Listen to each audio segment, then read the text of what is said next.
Hello, welcome back. Start timer, and let's get this going. Right, no more musing. We have taken far too long as it is. Our friends await us in Gilmore. Yes, let us hurry and join them.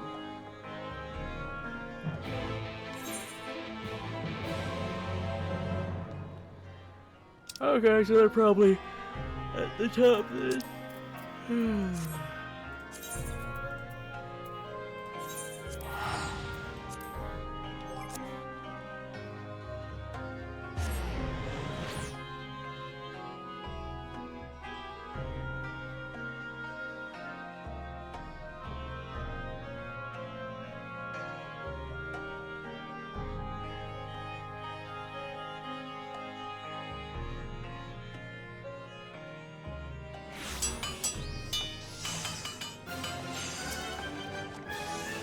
It appears we are fashionably late. Come, our tale will not wait. Bedtham's Chinas and Delilah Chai.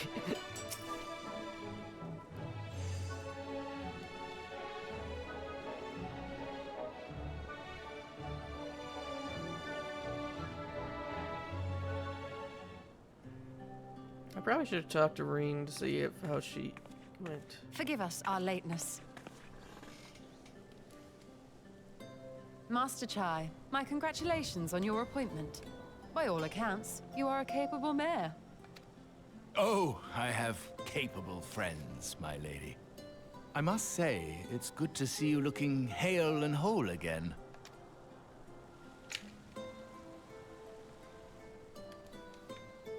The credit for that lies with my own capable friend, without whom I might never have escaped my abductor.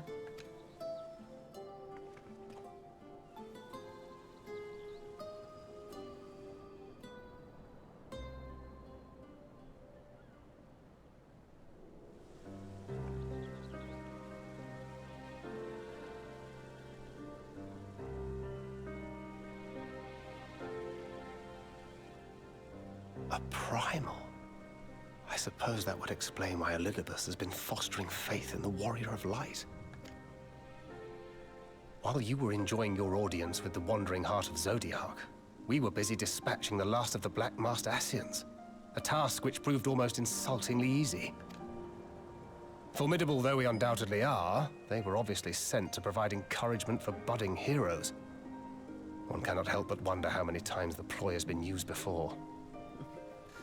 Looks at Edgar.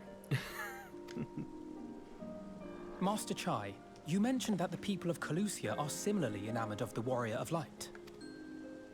Indeed, though it's hardly surprising given the state of the world. Many are still struggling to find a purpose, and it's only natural that they should take comfort in the tales. Then the fever has spread to every corner of Norvrant. We may have dealt with his black-masked minions, but it is plain Elidibus has yet to show his hand.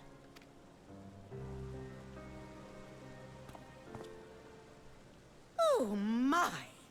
What a spectacular sky! It's just on fire and exploding. Torg has finally blown up the sky. Mr. Torg, you've done it.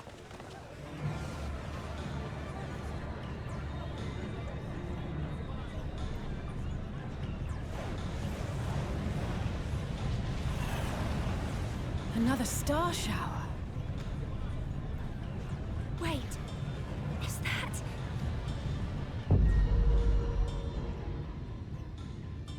Amaranth?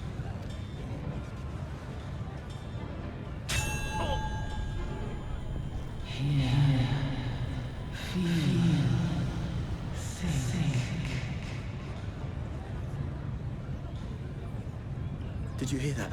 That voice calling out? No, I didn't hear anything, but... Why do I feel so... like I've lost something dear to me? Does Elidibus seek to awaken more people to the Echo with clearer visions of the final days?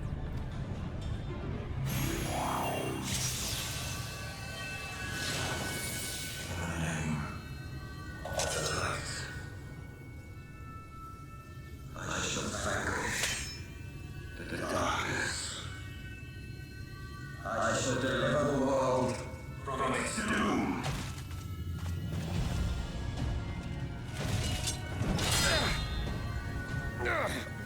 might you be?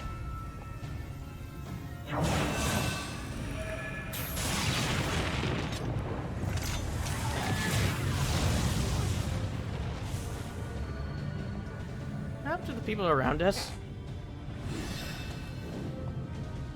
Whoever they are, they've come for our heads. Come throwing hands.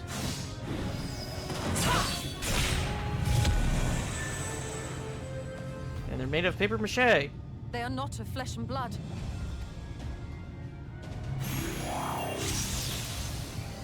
I know this magic. The rings are like unto those that the Exarch did employ in our summoning. Kinda look like the summoning circles we Are you use. saying the Exarch is summoning them? It also looks like when we summon people to help us in those other fights, like against them itself. Nay, yet the similarity can be no mere coincidence. Then again, that was him doing that. Did we ever see them in the other boss fights? I don't remember. Or was it itself the first time we saw it?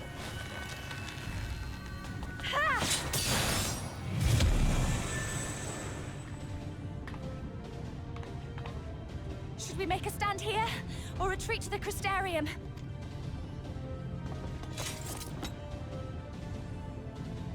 The ether churns around us. More of them will appear ere long. To stay would only place innocents in harm's way. We must fight this battle elsewhere. The space!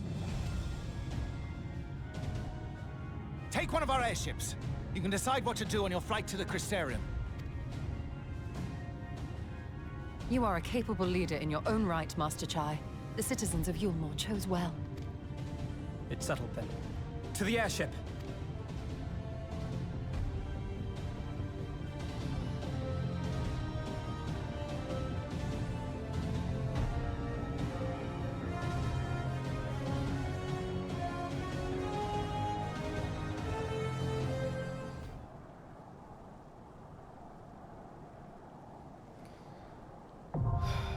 Time for the Hero's Gauntlet.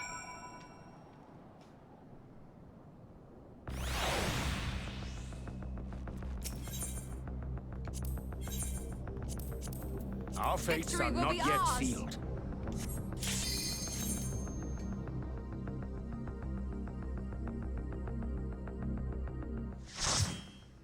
This one also has a pet. I mean a minion, which I haven't gotten before.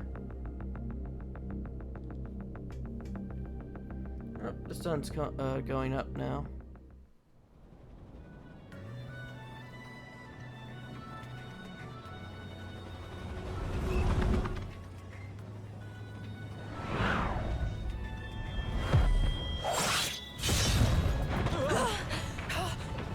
Damn it! Hang on to something!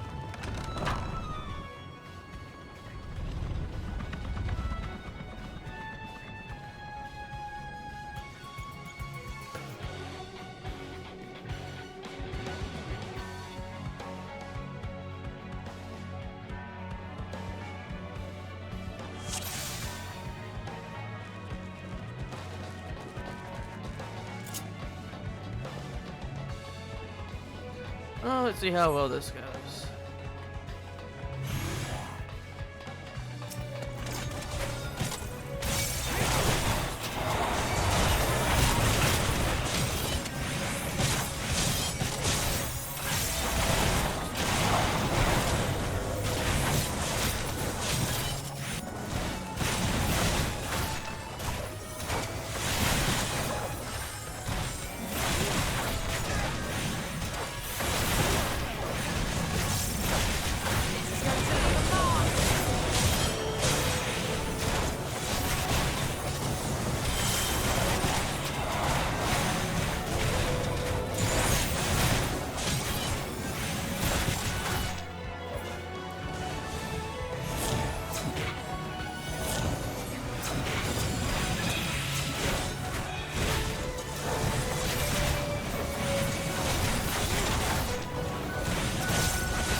Oh, we still got one more samurai.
Together we should overcome.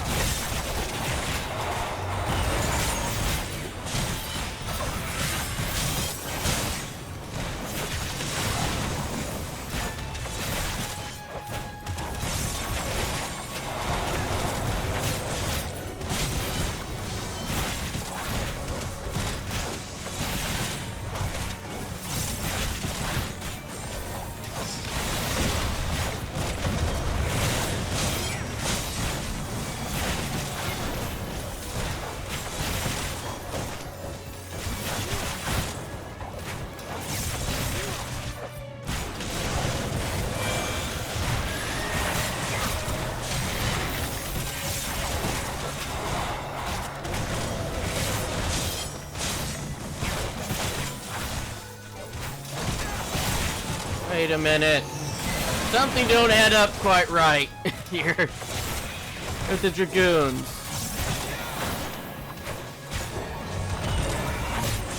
The reason why there's dragoons is because of the dragons and the source. So unless these are past dragoons, how the fuck did they get summoned?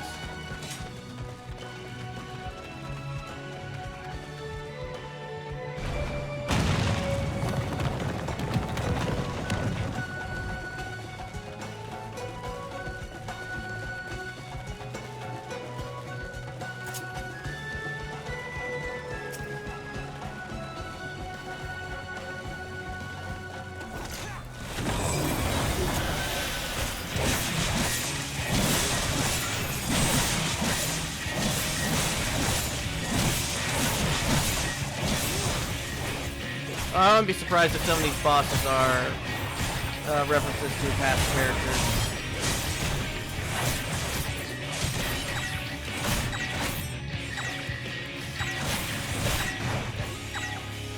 It's going to leave a mark.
Anyway, the only reason why I pointed it out is because I was thinking about, I heard the dragon's call when it used one of the dragoon moves, so I was like, hey, wait a minute. Dragons are only in the source in 14.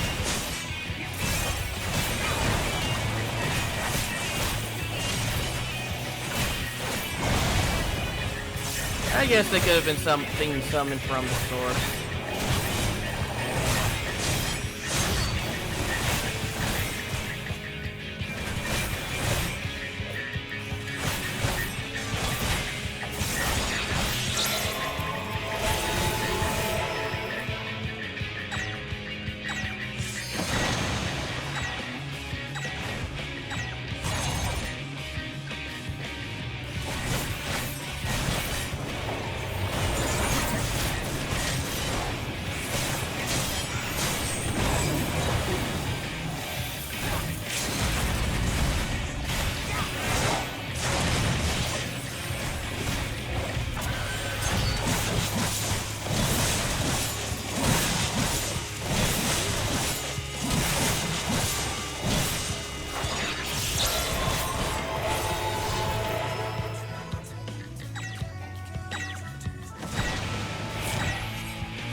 And again, these are guys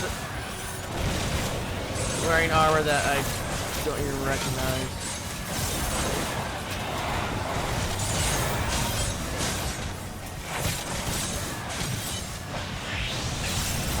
And this one's an R room, but then again, there probably could be places where there's dragoon dragons, like Mircidia and stuff that have learned related to dragoon.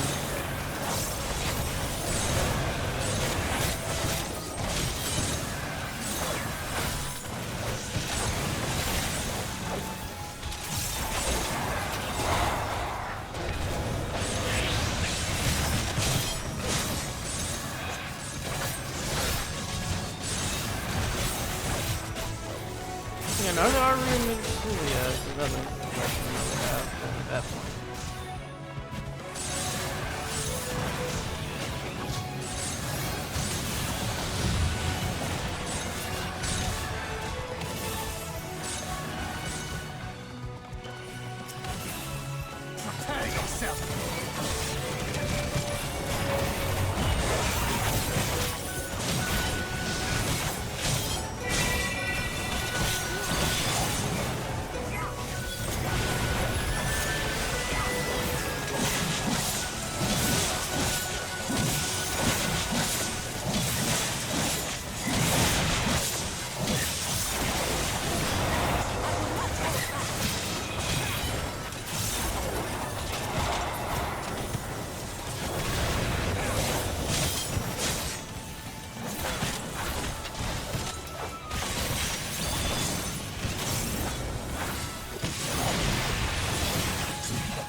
I don't know why, but those names I remember, especially Mustard Seed.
I will not hold back.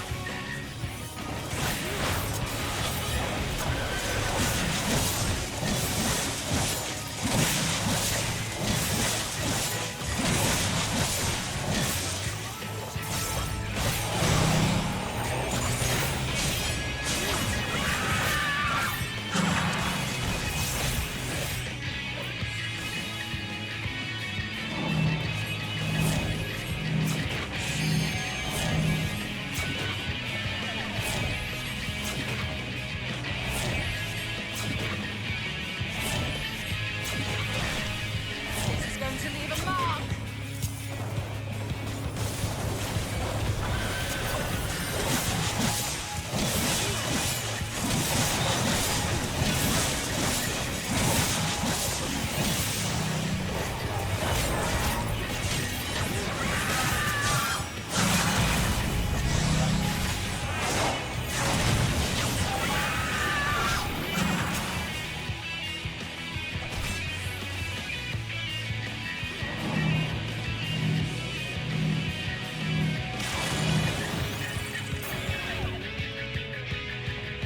Keep your guard up. I will not hold back.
Okay, what are these at? 475, so they're only good for selling. Or being desensitized, basically, at this point. Good for going back through, though.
It's Hildy!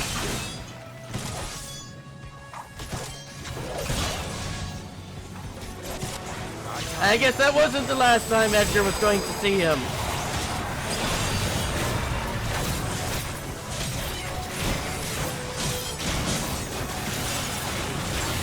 Edgar gets to see the Gentleman of Light one last time.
Okay, it doesn't have any effect on him.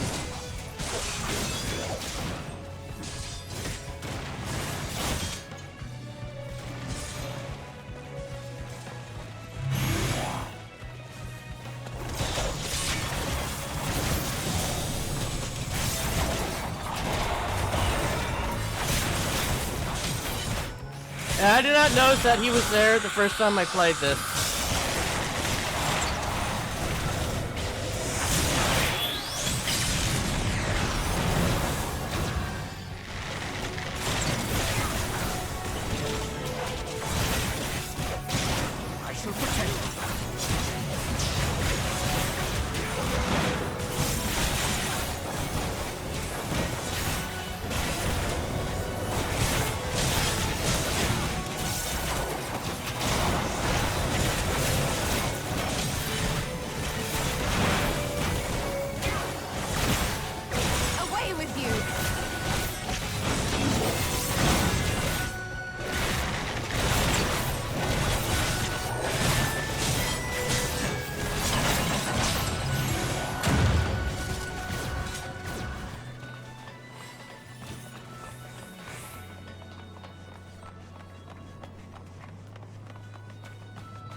This is the boss I have a trouble with this dungeon, because I always end up breaking apart of his fight, which causes me to go down.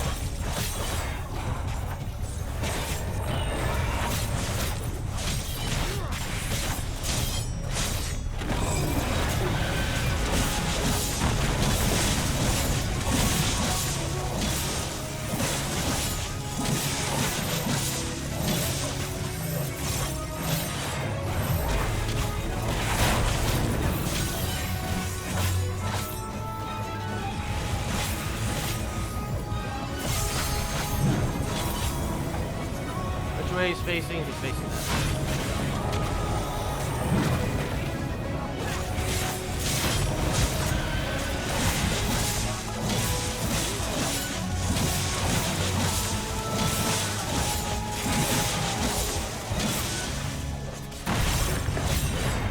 Away with you!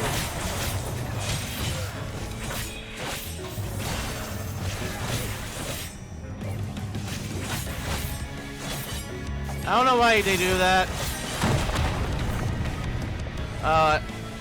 Right. It does push back, I forget. But I don't know why they stand. Yeah, this is the move that usually kills me.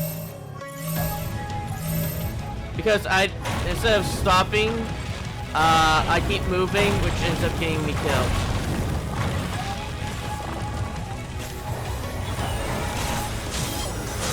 Because if you keep moving, you can actually get through that boulder thing. But the boulder thing's what's keeping you alive.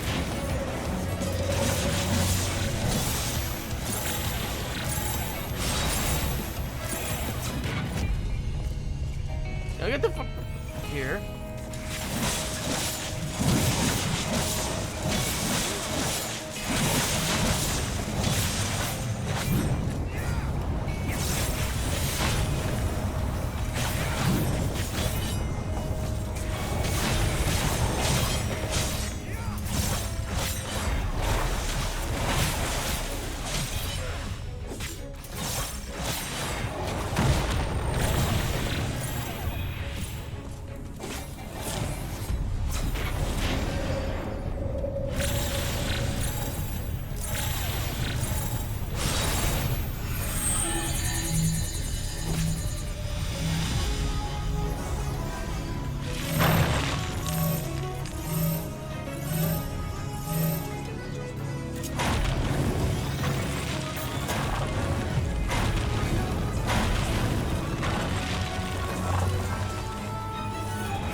Actually, what does this look like?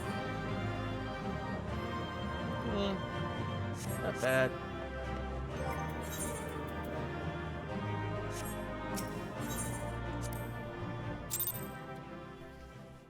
But no minion.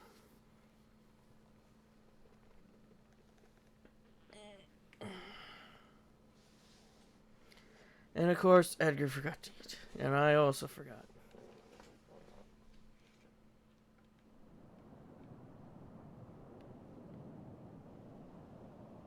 I think that's the last of them. Apparently even they have limits. Nevertheless, we should remain vigilant.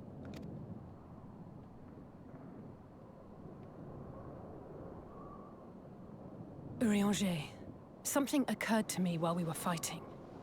These enemies. Our heroes hailing from other shards. summoned hither to deliver this world from its doom. Scant moments after the star shower did they appear, as yet more souls were inspired to walk the hero's path, no doubt. Thus did hopes for salvation of realms near and far resonate and converge, lending still greater strength unto our adversary. So that's Elidibus's game. But first things first. If the rings are the same as the Exarchs, then we need to ask him how that's possible.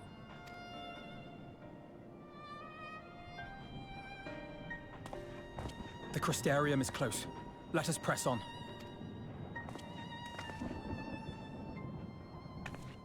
They come.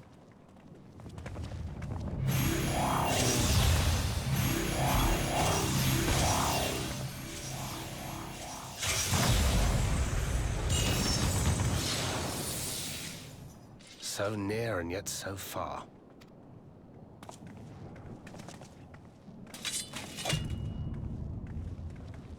Some of them are dancing. In the chaos of conflict, one can always find an opening to exploit. Whoever taught you that is a wise man indeed. And good with a gun, mate. But yes, I dare say we can create an opening wide enough for at least one of us to slip through.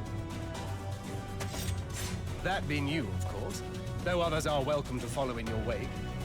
Reen and I will keep our guests occupied. Edgar can teleport. Brave and selfless as ever.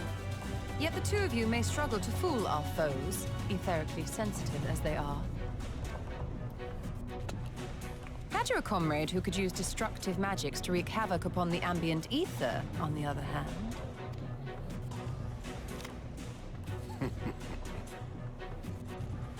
Very well. I too shall assist in the diversionary effort. He's going to give him paper cuts to the eyes. Oh, not this old dance again. Yes, obviously I'll stay and fight. Alphino, I'm about to do a great many stupid and reckless things. Watch my back, would you?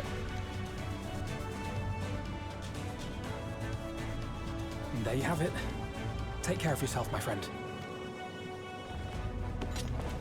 At least she asked this time.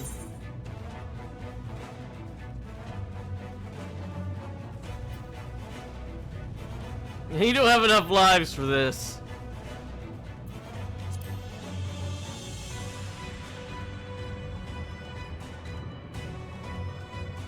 I shall not overexert myself without good reason. As for the others...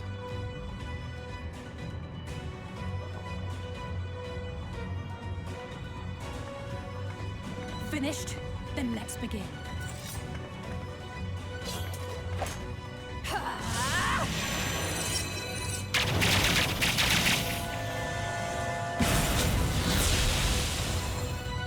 What spell was that?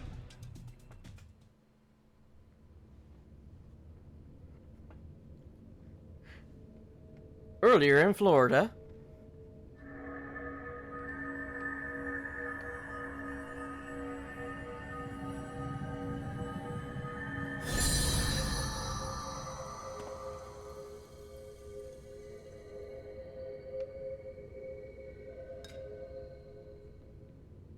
Tis done. Oh, let me see, let me see!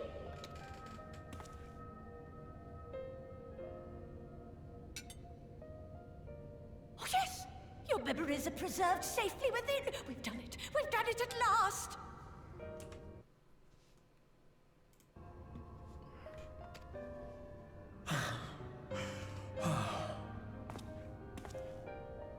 I have inspected the other vessels. They are all ready to receive of our friends' memories. Oh, excellent! Excellent! I shall have my familiars bear word to them at once!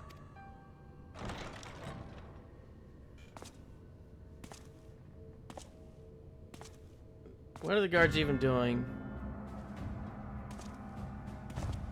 Elidibus.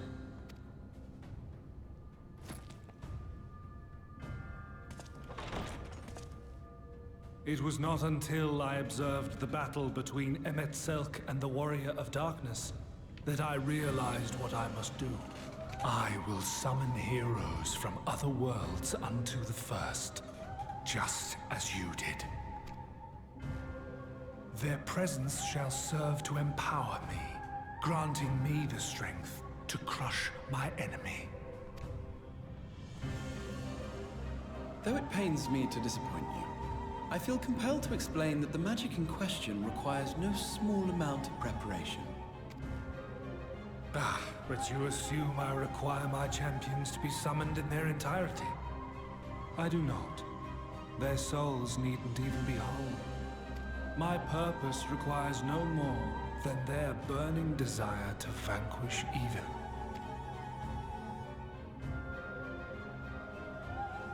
This I shall sear upon the ether, raising thereby an army of phantom heroes to whom I shall whisper, as I have to so many over the ages.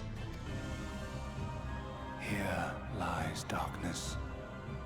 It must be destroyed. And you expect me to cooperate? I do not require your cooperation.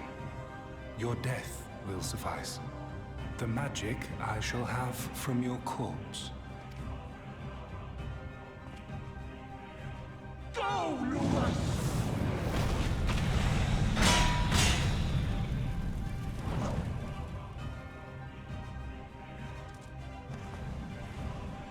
We must flee!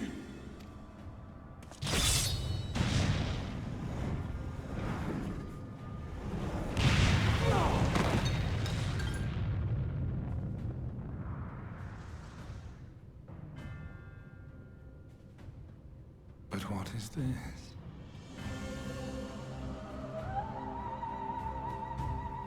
Somebody's got butter tentacles.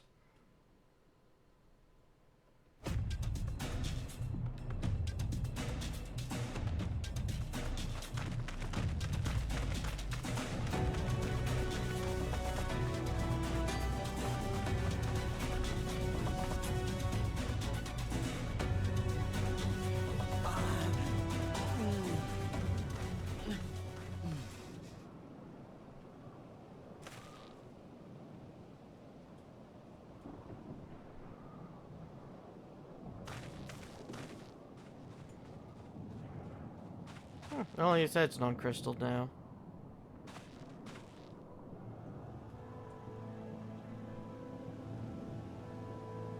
My friend, how did you... No matter, Elidibus. He took us unawares. I swear to God, this campground is cursed.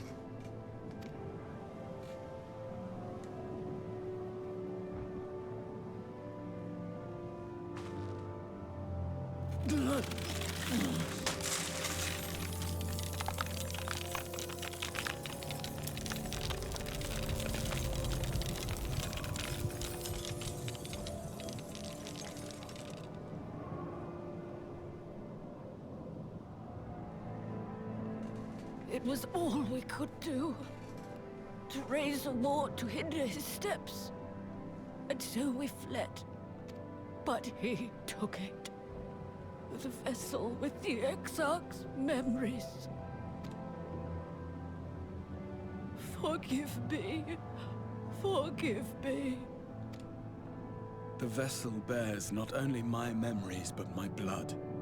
The blood of Allegan royalty, granting him the means to control the tower. With it, he has performed I know not how many summonings, calling forth heroes from across the rift. And, as you can see, the burden upon the tower is beginning to tell.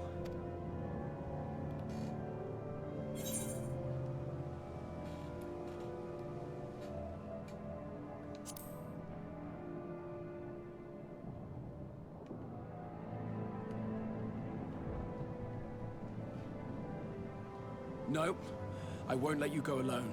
Not this time.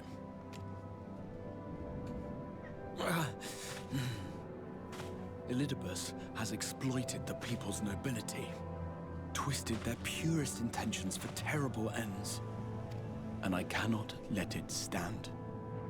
As Exarch, it is my duty to protect them, to defend their hopes and dreams. So I am going to the Crystal Tower, with or without your blessing. Though, I would rather it were with.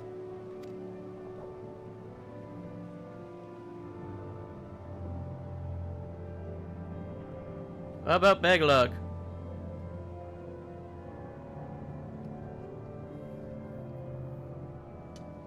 Thank you. I'd join you, but I would only be a burden. Better that I remain here with my gremlins. I shall send help. Stay strong, my friend, and take heart.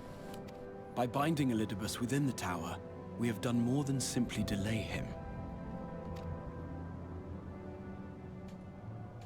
Much like our adversary, I am not wont to show my hand prematurely, but the time has come to bring my strongest card to bear. Mirror Force!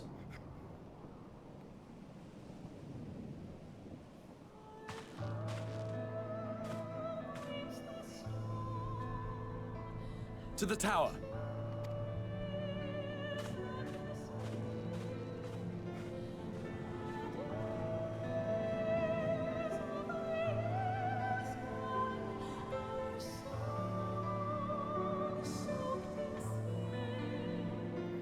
I got a kitty right now who wants belly rubs and pets.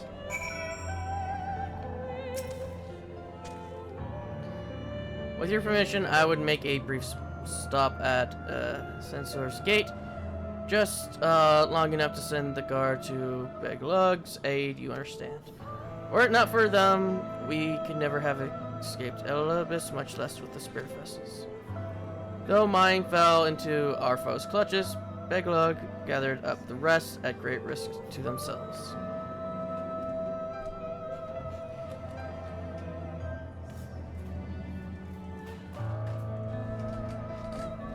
I must see that they are safe before we press on. Enough good people have given their lives that I might fulfill my duty.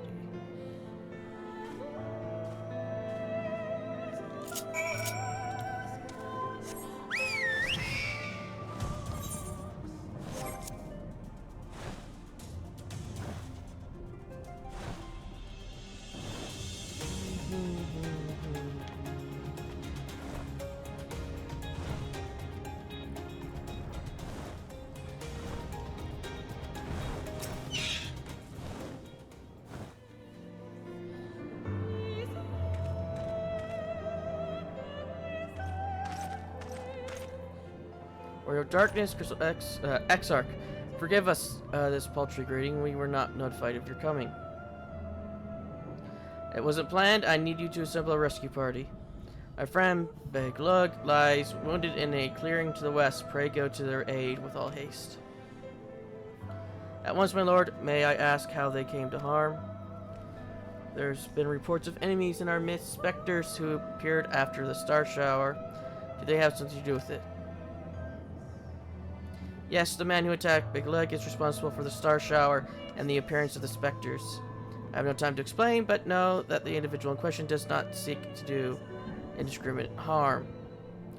If you do not bear his servant's path, they will not turn on you.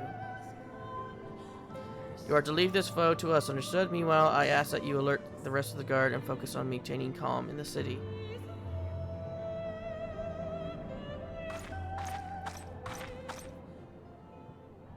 Understood.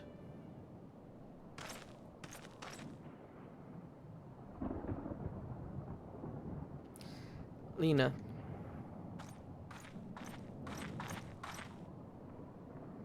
I shall take charge of matters in the city. Fine, Beglug now.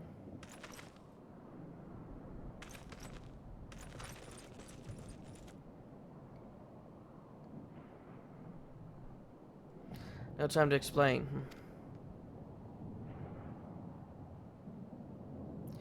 The graver the matter, the less inclined you are to speak of it, even when it is plain for all to see, like what is happening to you. And this time, there really is no time. I know, my lord, where it matters otherwise, I believe you would even be willing to speak of your past if pressed. Yet I remain afraid to do so. Afraid that what I might learn would make a stranger of you. Forgive me, there is no time.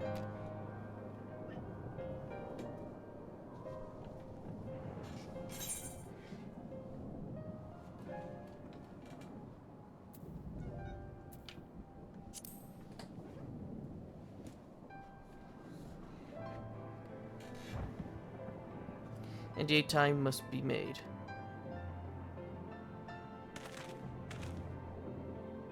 And do you remember the time you got lost in the tower when you were little and I searched for you for hours on end? And the cake I baked for your 10th name day, that hideous lump the good people of the Main covered up with beautiful candles? And your hapless first encounter with the Sin Eater as a guard. Afterwards, you threw yourself into your training, pretending nothing was wrong, though I could see the tears in your eyes. All these moments that we shared, all the feelings that accompanied them, they are as real as aught that came before, and nothing will ever change that. Will ever change what we mean to one another. If I have made you worry, then I beg your forgiveness. Heavens know you deserve better. Through the darkest of times, you have kept faith with me, standing tall as a proud daughter of the Christorium, as an example to us all. I count myself blessed to have had you in my life, and I want you to know that. Why do you speak so, as if this were our last meeting? Truly, you have a knack for making people worry.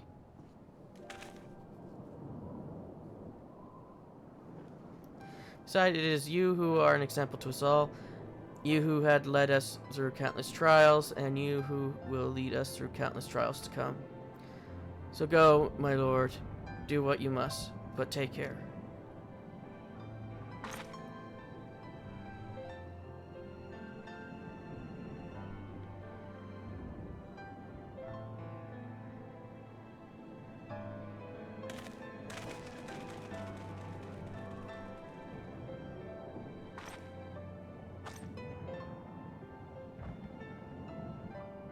I'm still wondering what happened to his tail.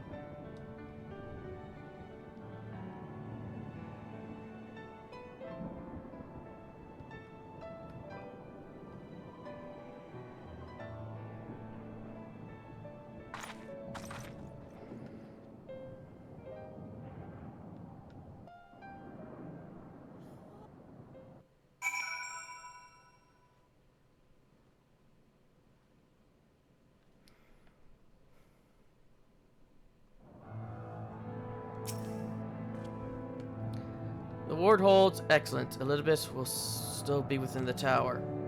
Our foe's sole purpose is to destroy you, and to that end he has summoned heroes from other reflections, empowering himself with their hopes, even as they occupy your comrades.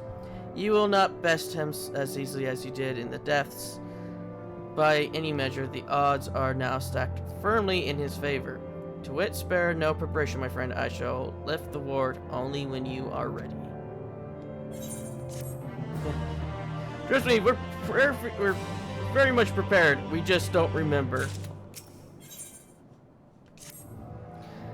You are ready then. Very well, I shall lift the ward.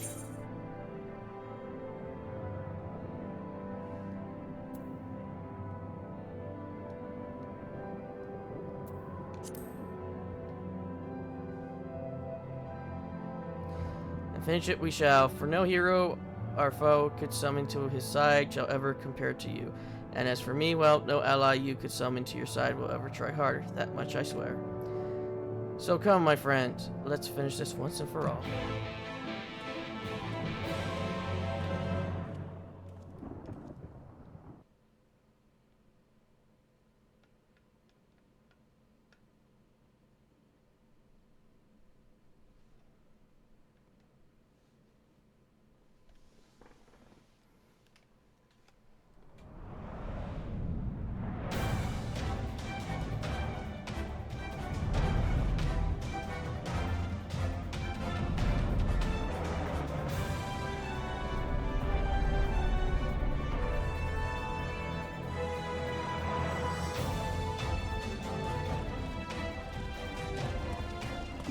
longer.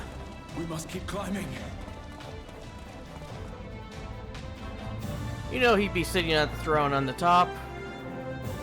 You know he's kind of small to fit on it. I still love the fast point things are still there.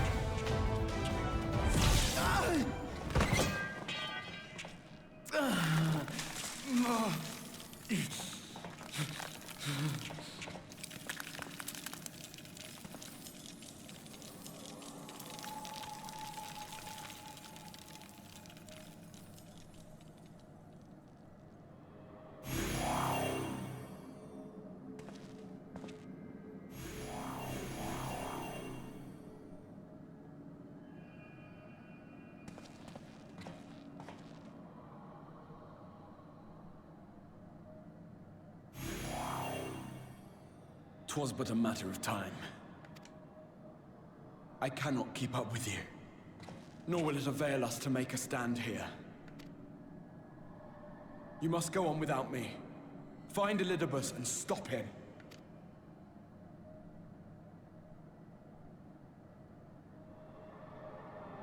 Worry not, my friend. Though I am no warrior, I have learned to hold my own over the years.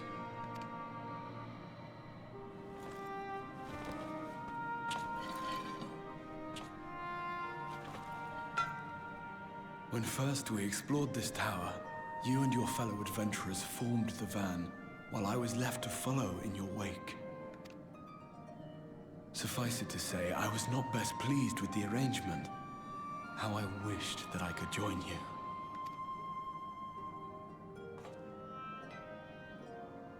And now I have, here where it all began. I was right to trust in you, and the power of your legacy, of your name, to let them guide my every deed.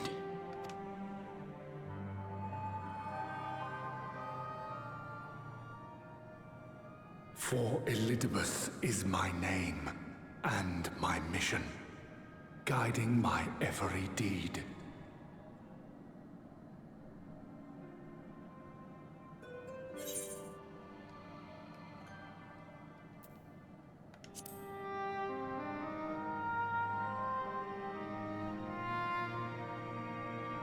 I did, but I chose not to walk them, thank the gods. Why ever would you ask me such a thing?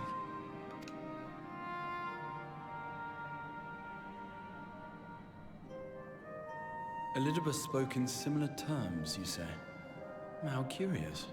To answer your question, then, I made my choice for reasons which seemed obvious to me, but may not to any other. There were the expectations I placed upon myself before beginning my slumber, and the expectations of those who roused me. Of course, I had the choice to turn my back on a lot of it. But in the end, it was no choice at all.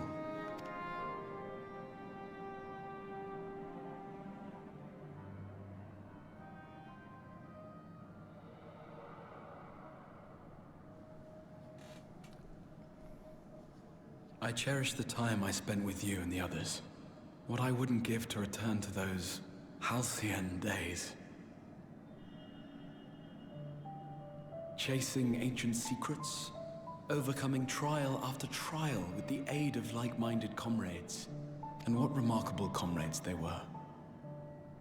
In such company, I felt as if I were a character in the epic tales that had stirred my heart as a boy, as if my dream had come true.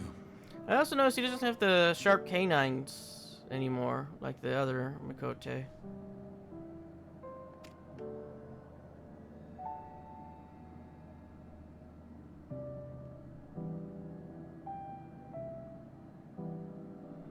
It hadn't, of course, for I was no hero. Neither then nor after. Though the world to which I awakened and the first were beset with myriad problems, I rarely knew how best to play my part. There was, however, one thing of which I was certain. That I could not bear to let those dear to me meet a tragic end.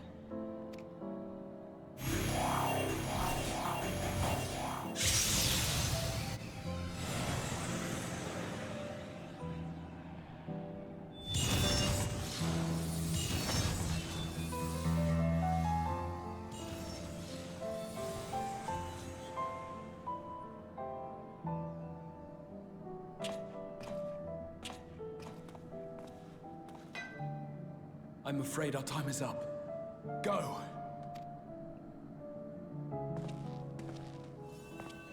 Rest assured you haven't seen the last of me.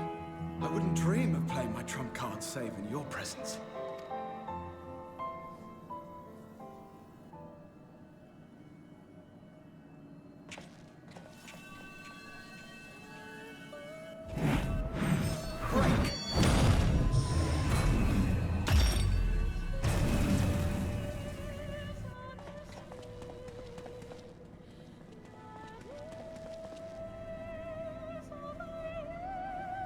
Why didn't we just use the teleporter?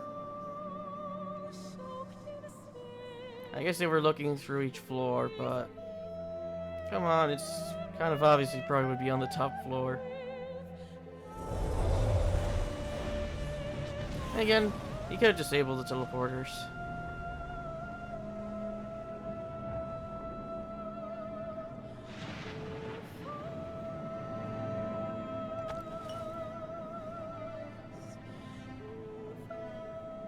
Memories of a possible future.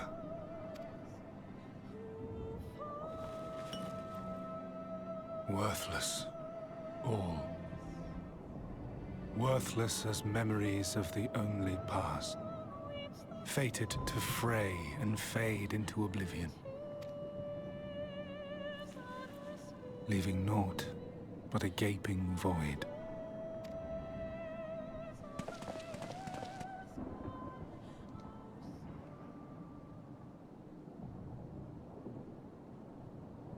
The Waking Sands. Yes, that was the place. The place I first made myself known to you and yours.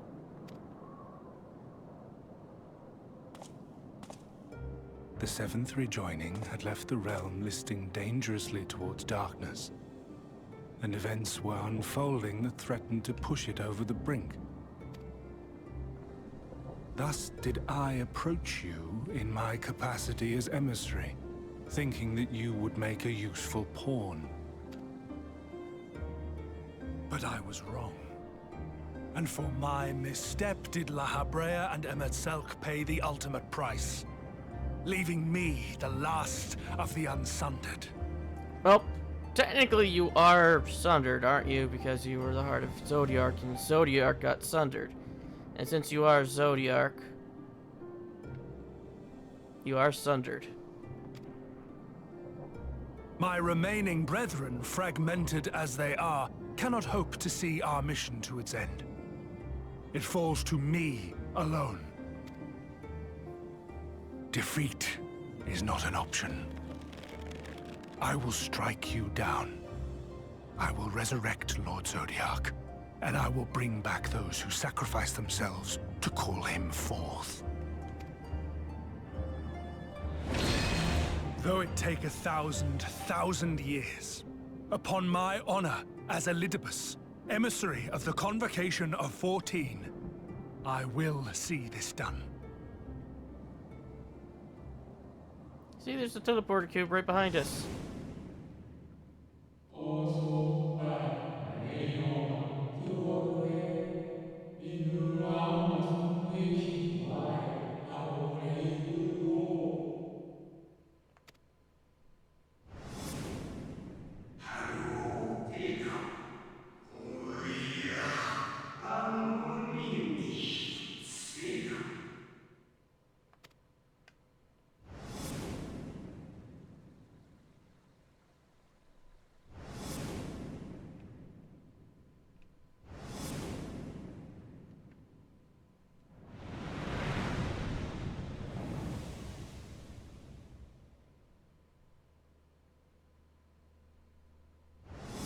Kind of smile.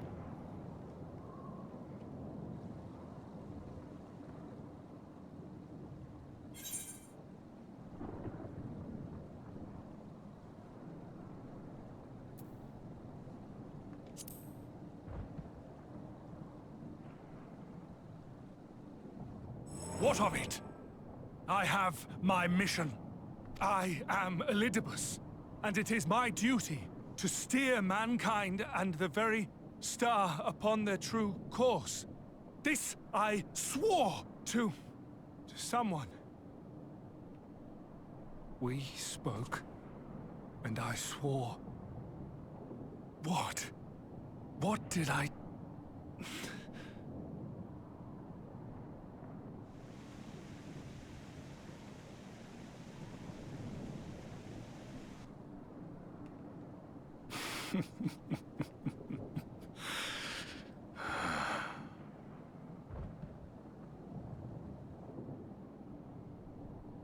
This pain, this torment, is nothing. No more than must be suffered to deliver the world from its doom. No more than any of you malformed creatures have known.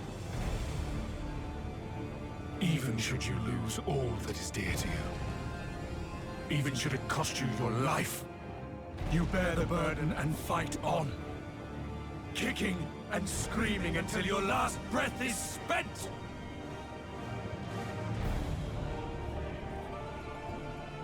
Aye, it's true. We've lost much and more. Known unimaginable suffering.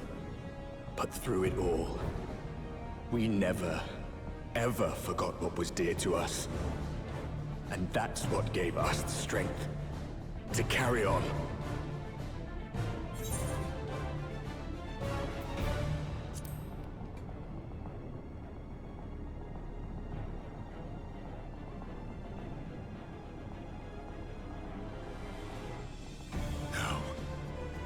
No. It will not end here.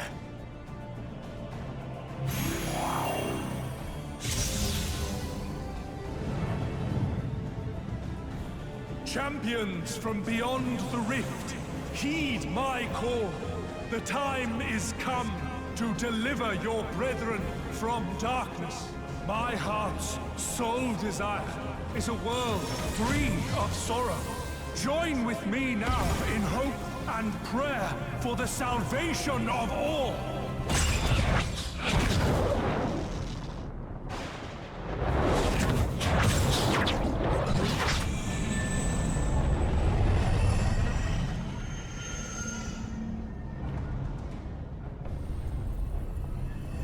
If you would usher in the end, then with my all shall I oppose you.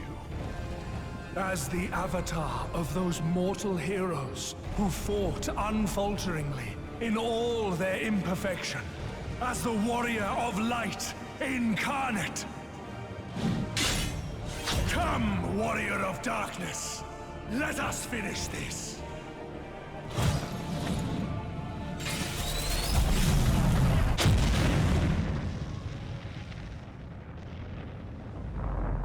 What?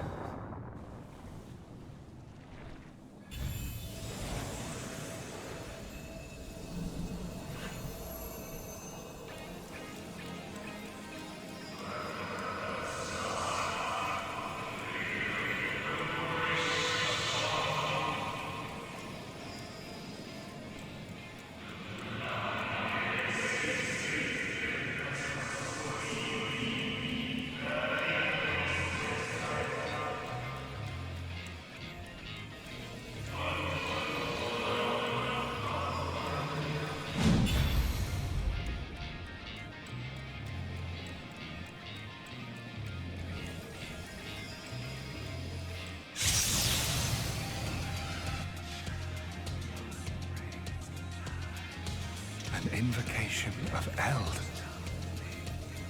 though not of Hydaelyn's making. What are you? No, it matters not. You are the enemy, and you will fall. Even should it cost me everything, I will not forsake my duty.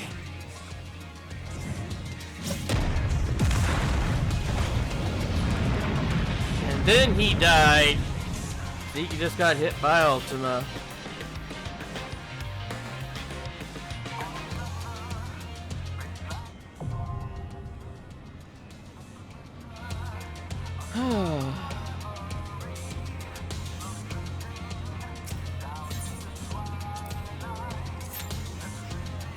Oh, let's see how long this will take.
Every time I see that as light party, I don't think it's a full party. And I always think there's a heavy party.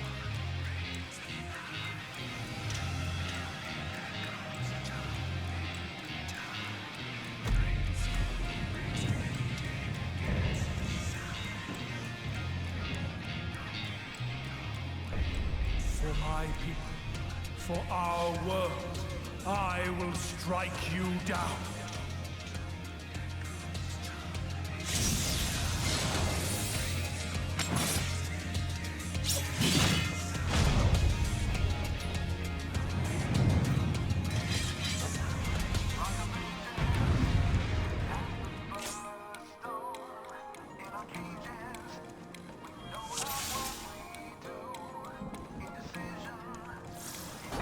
This battle shall be our last.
Darkness must be destroyed!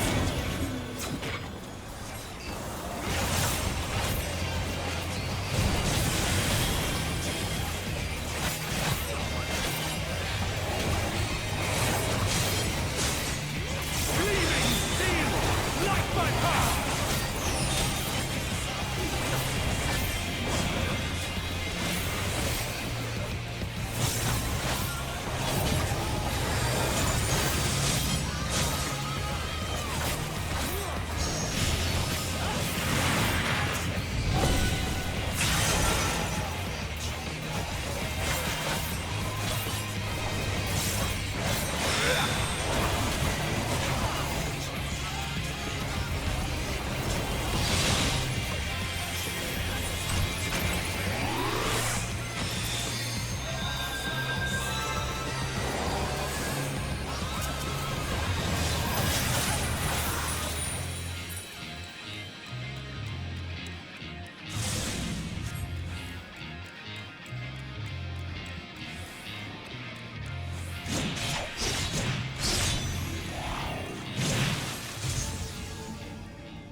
You!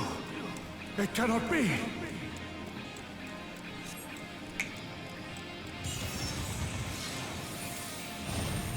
Hi, Emmett.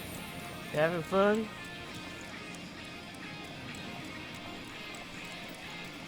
Bye, Emmett Sulk. Have fun at school. To me, warriors of light!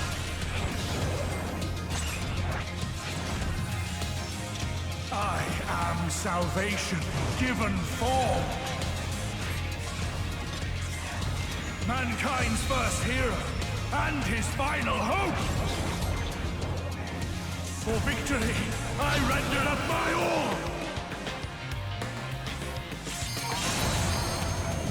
Your demise will be ours.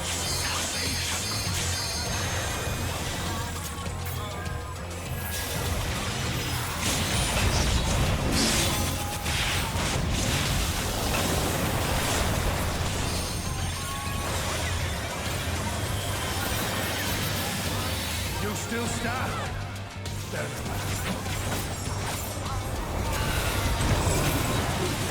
Be gone! Spawn of shadow!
darkness must be destroyed!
I cannot fail.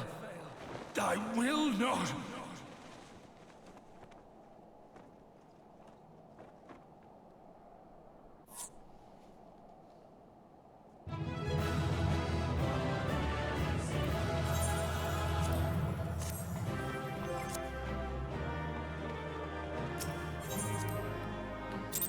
Oh, that was a lot easier as a magic caster.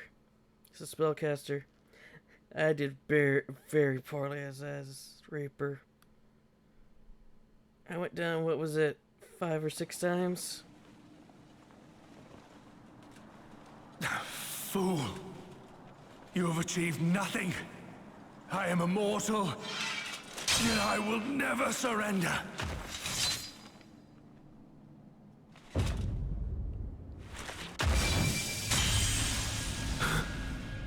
Elidibus, so fixated were you on my memories of the future, you failed to heed the lessons of the past. He stepped up magic. Your obsession blinded you to the true nature of this tower. This beacon of hope for mankind. Stepped on the binding circle.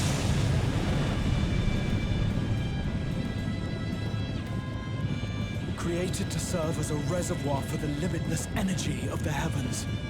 To harness and bind the boundless. Not unlike white auracite.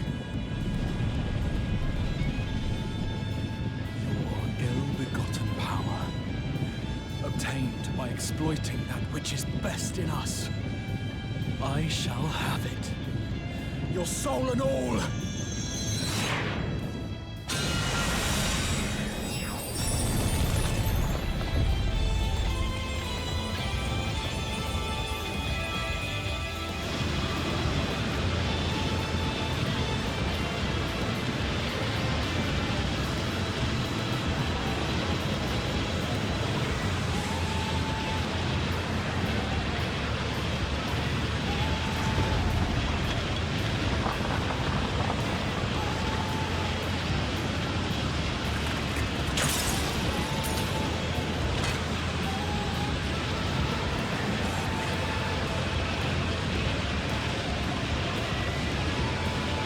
I wonder how that looked as a Lullafell.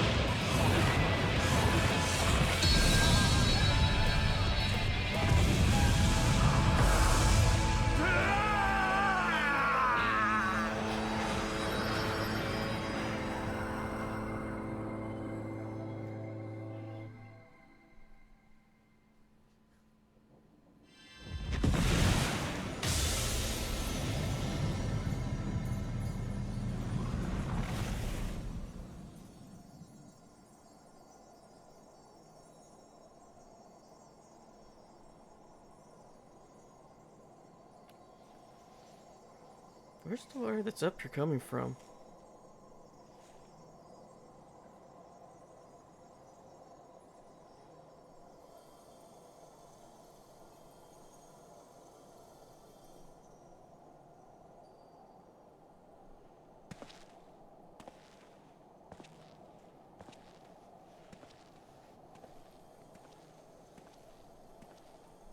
Why are you so small?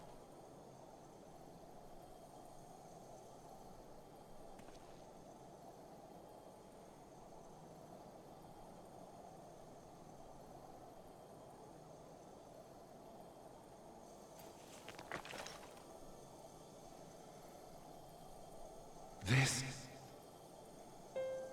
Exhibit Silk stuff. Yes.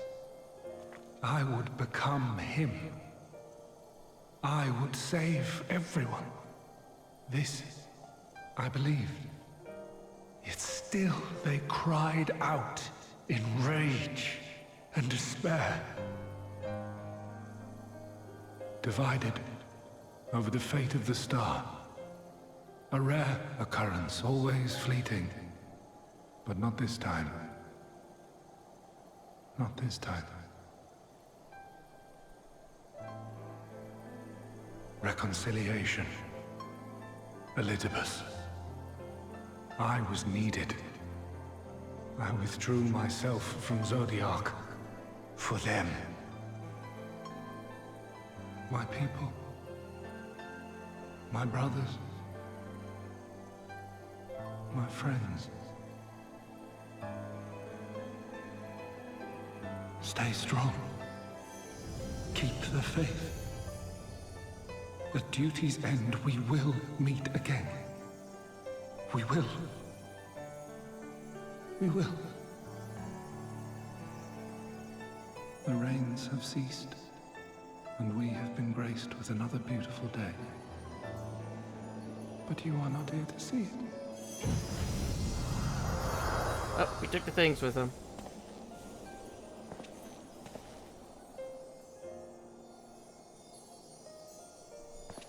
Bye, Ibit Silk.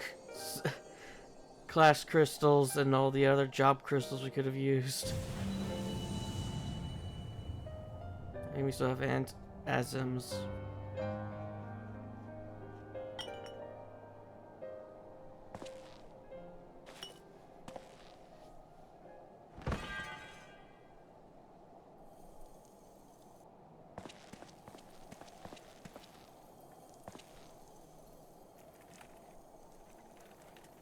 I concede I may have overexerted myself.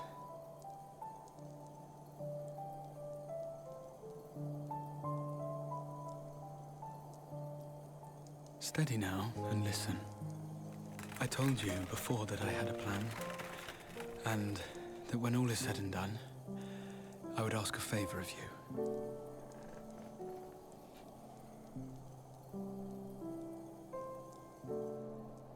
We have averted the 8th Umbral Calamity. Found a way for everyone to return to the source. And, last but not least, we have secured the future of all the people of Norvrant. We have won, my friend.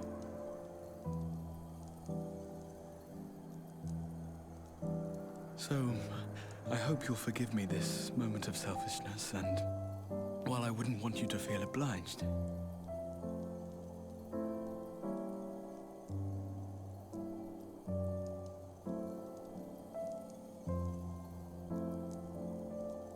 promise me you'll take me on your next adventure. A journey. Together. That's all I ask.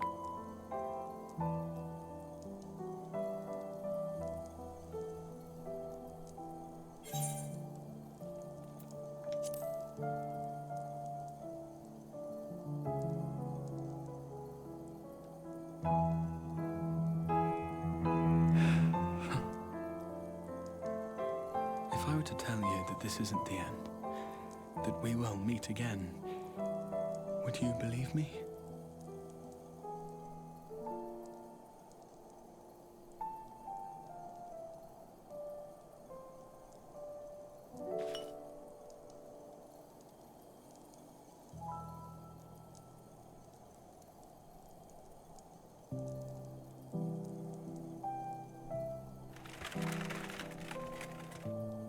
Thank you.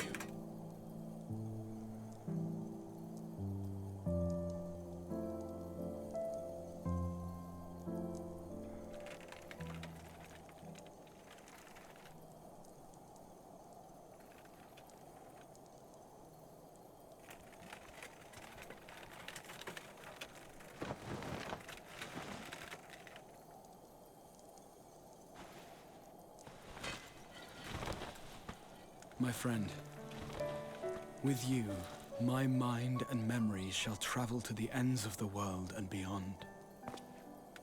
But in this place shall my body stand immovable. May it serve as an undying promise, not only to those who look to me for leadership, but to any soul who has known despair, that hope is everlasting.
There, the Exarch would remain, keeping his silent vigil. When the Scions were not released from his summoning spell, we proceeded with the plan to return them to the Source. The Warrior of Darkness, however, retained his ability to traverse the two worlds at will. And in time, the Crystal Tower became a symbol of his link to the First, and of hope. Good thing we didn't go with Plan A then.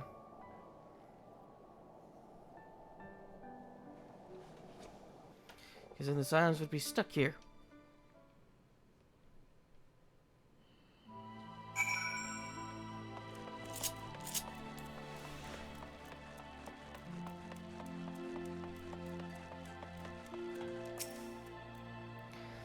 Am I alright? I should be the one asking you. But yes, I'm fine, thank you. We all are. People are fine, the city's fine, and the star showers have stopped. It's almost as if we'd gone back to the peaceful days that followed the night's return, almost. Edgar, if you are ready, would you recount to us how the day unfolded?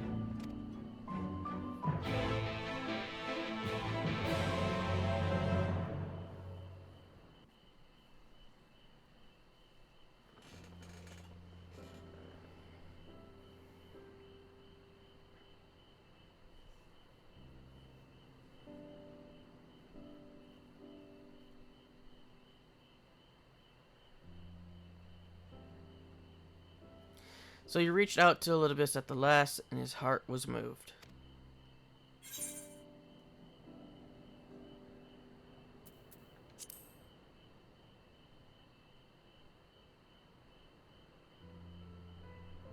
I suppose you did. But the important thing is this, though violence proved unavoidable, you did at least come to understand your foe. And in knowing his hopes and dreams, we best remember him and his legacy. So long as they remain unforgotten, the love he and his brethren bore for one another, and the star may yet be rewarded.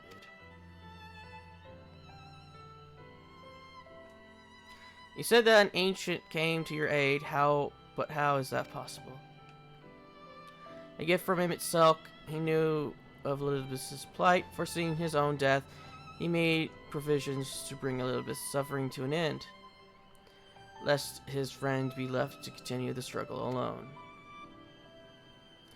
Or so I widely speculate. It is unlikely we will ever know the truth. The best we can do is remember events as they happened, no more and no less, as Ronkon so politely put it.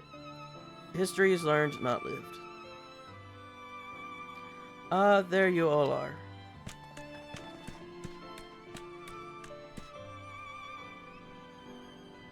My friend, we were given to understand thou wert injured. Shouldst thou not be abed? Lie down at a time like this. Don't be absurd. I would have come sooner had the guards not made such a fuss. Now, tell me what happened. Where's the Exarch? Top of the tower. Well, not technically the top, but in the throne room, I guess. Throne floor. Man, that would suck to have to be in there when it rains. I see. Edgar, will you show me his spirit vessel?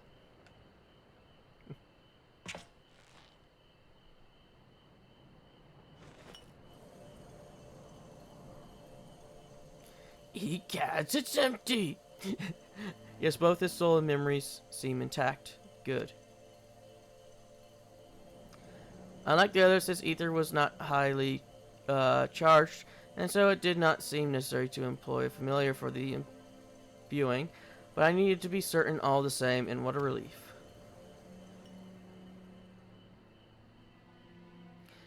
Then 'tis but a question of restoring his soul unto his flesh. And as thou didst let thee tell me, the success of this process restoreth on no more than our friend's soul, recognizing his flesh as its own. Given his apparent desire to return to the source with Edgar, no one would think his soul would be, only too happy to be home. No, surely it wouldn't balk at the relative newness of its accommodations. Someone would hope, but no one can speak for the Exarch's heart of hearts, and he can no longer speak for himself. Furthermore, though I have drawn upon all my not inconsiderable experience to predict the outcome, the fact remains that there is no direct precedent for what we are attempting. Will his body accept his soul? Will his essence blend properly? Will he awaken whole of mind? Any number of things could go awry.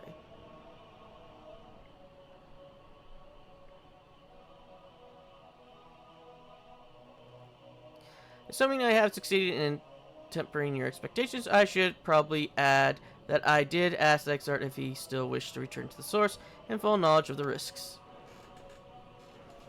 A simple enough question, one would think, warranting a single word reply, yet the answer I received was rather longer than that, almost comically so, in fact.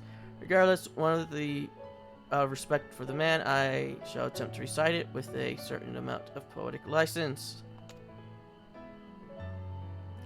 As I grew older, the burdens I carried became ever more numerous, burdens which weighed upon my hopes, burying them deep within my breast, so deep that I couldn't be certain that they were still there. But when I looked around me, I am reminded that no matter how deeply buried they may be, our hopes never truly disappear. No, they are always with us, guiding us, driving us. I see it in Vothri, who sought to vindicate his existence by creating his paradise. I see it in Ranjit, who forsook his life's cause in order to protect that which he held most dear. I see it in the people who chose to struggle rather than surrender to despair. And those who struggle may differ greatly, since the very beginning of time, they have all shared that one common thread, hope. We struggle because we have hope, and when the time comes, I too will embrace mine. I will follow my heart regardless of the risks. And I will live with all my being as befits one who has been granted a second chance. There, I told you it was long and unspeakably sentimental to boot. One would think them the outpourings of a dewy-eyed boy, not the old man the Exarch seems to believe he is. I mean, really, he's scarcely been alive as long as I've been in hiding.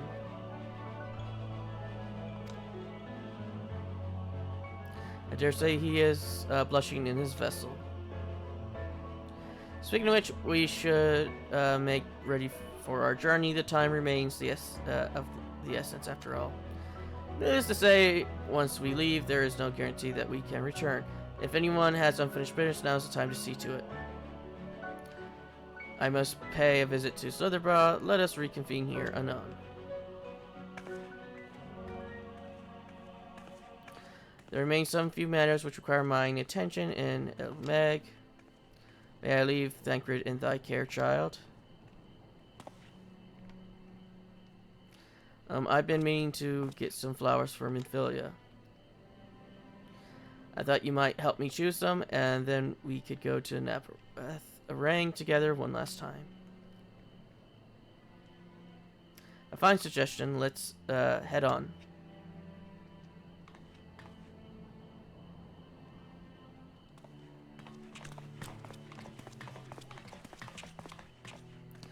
Well, it's back to Yulmore for me. Amongst other things, I owe the mayor an apology about his airship.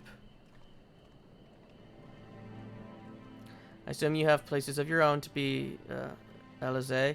I shall see you later.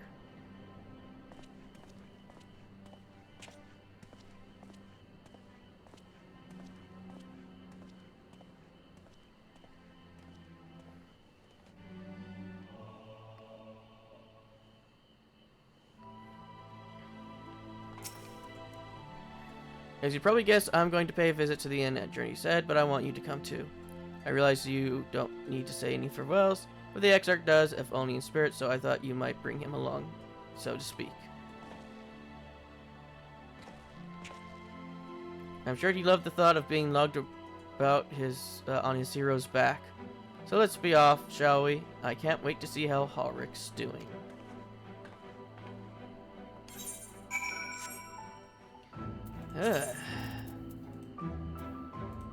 This one's definitely going to be a bit of a longer episode, but it's not going. Hopefully, it's not going to be like that 3-hour one with Emmett Selk.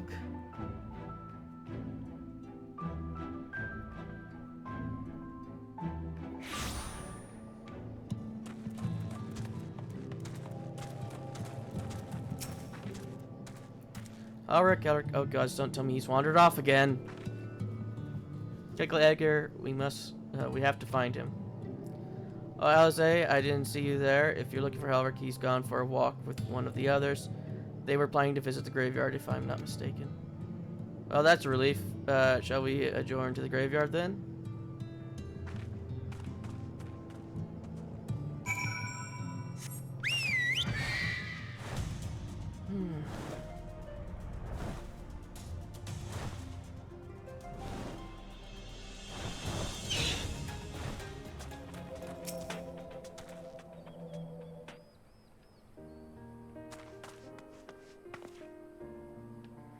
There he is. I was afraid he'd wander off again. Oh, there's no need to worry. Halric's safe and well. He's been showing good progress, likes to go for walks of late. Though his steps usually bring him to this particular spot. I wasn't aware he had family here. He doesn't. It's Tisleen, her sword, that is. We buried it here in her honor. So he remembers.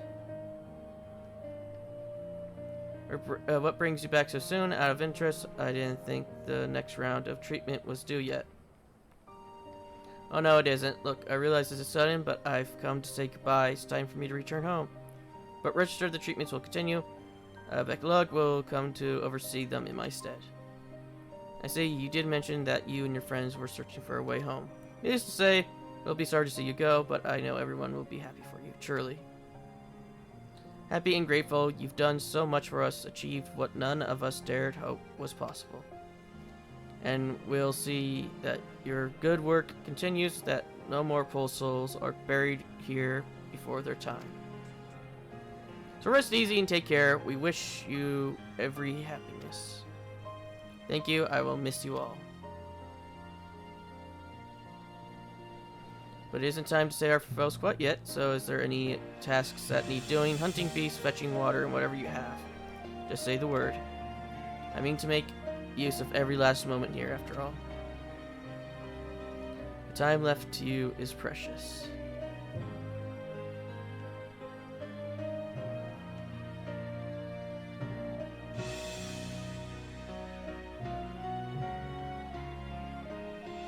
That's right, Ulrich.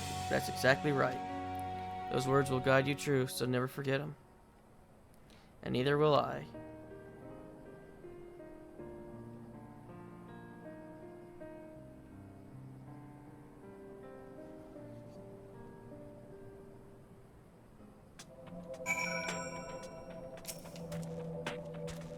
Well, I'm not crying, I just had sand in my eye, that's all.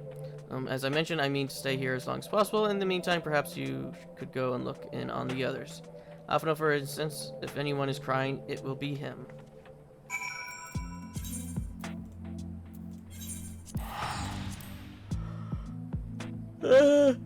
He might be dead, to be all honest. He's probably been hugged to death.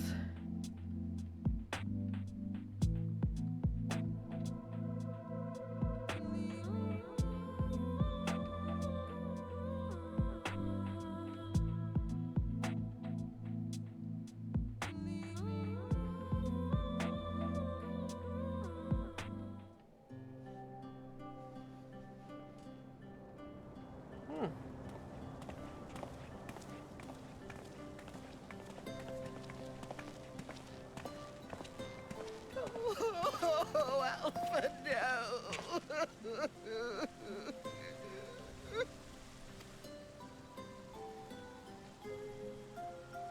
Please, Lady Chai, dry your eyes. The thought of never seeing you again is more than my poor heart can bear!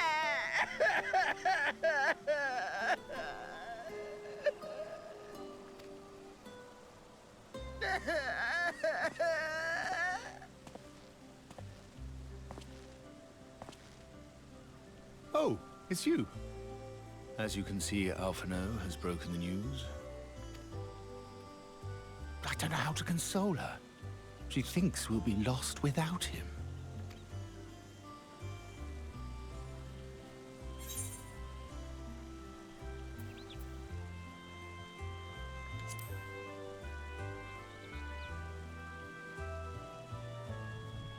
You'll never let me forget it, will you? I'll have you know I completed the promised painting in the end. Be that as it may, there are times only words will suffice.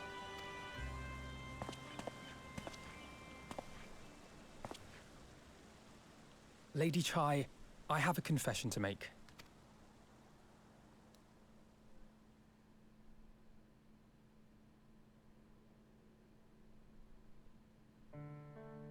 On the day we ousted Lord Vorthree, when I revealed the truth of his tyranny and your complicity in his crimes, I did so with great trepidation. Not out of fear that you wouldn't listen, but that you might never recover. There was a time when I too, in my hubris, believed myself worthy to lord it over others. And when the lie was laid bare, when I was forced to confront the cost, the lives lost, it all but destroyed me. To awaken from a naive dream to so harsh a reality, I would have understood had you all surrendered to despair.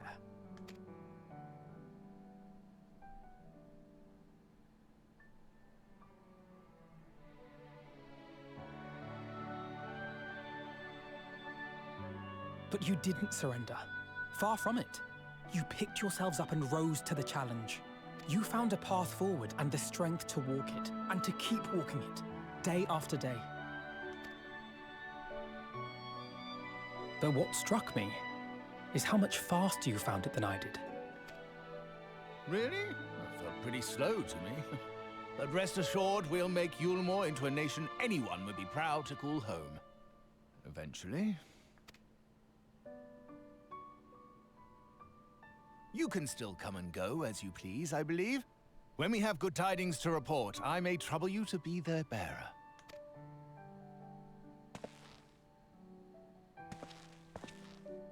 There may also be less than good tidings, in which event I hope I can trouble you for your counsel. I should be honored to provide it, Master Chai.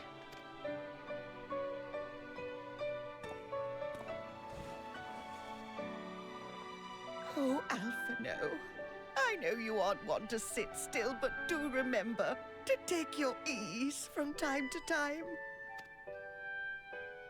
And no matter where you are, remember that there are people here who are praying for your health and happiness.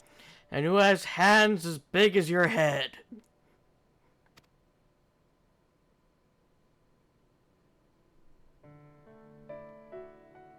Our brave and gentle artist.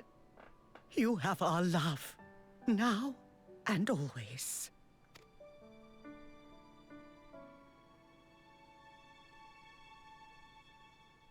And you mine.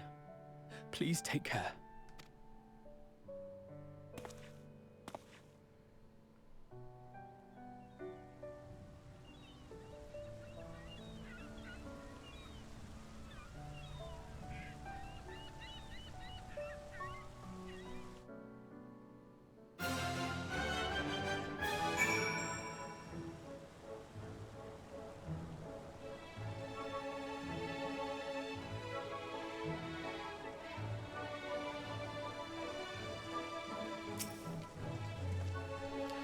It's a strange feeling, Edgar, to stand in the company of our friends. Knowing that I will never see them again, I struggle to reconcile it in my mind.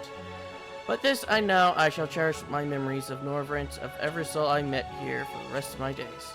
And I shall look forward to your tales of this endeavor.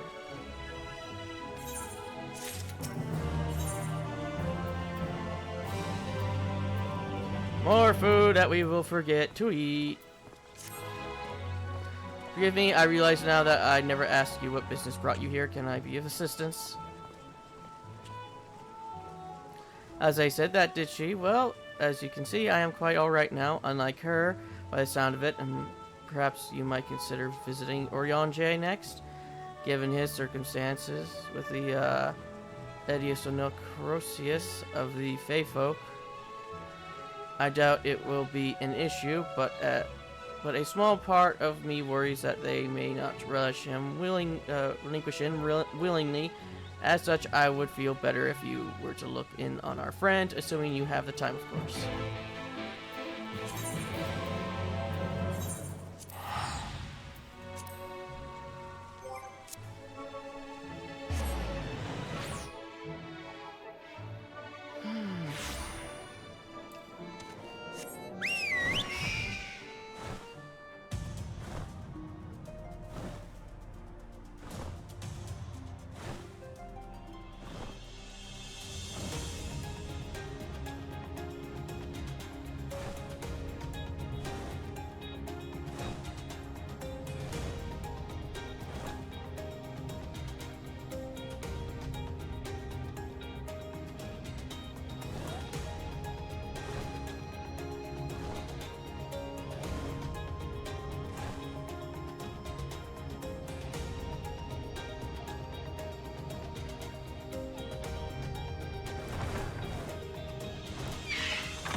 That I should have the pleasure of welcoming a guest, even as my own occupation draweth to a close. What bringeth thee hither, my friend?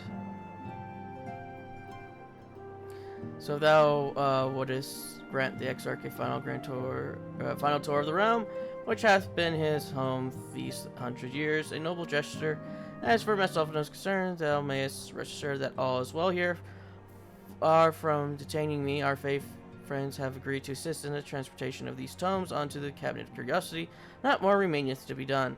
Regardless, 'tis well that thou didst come, for I have been meaning to show something to thee. An object I chanced to find after the victory of Elidus.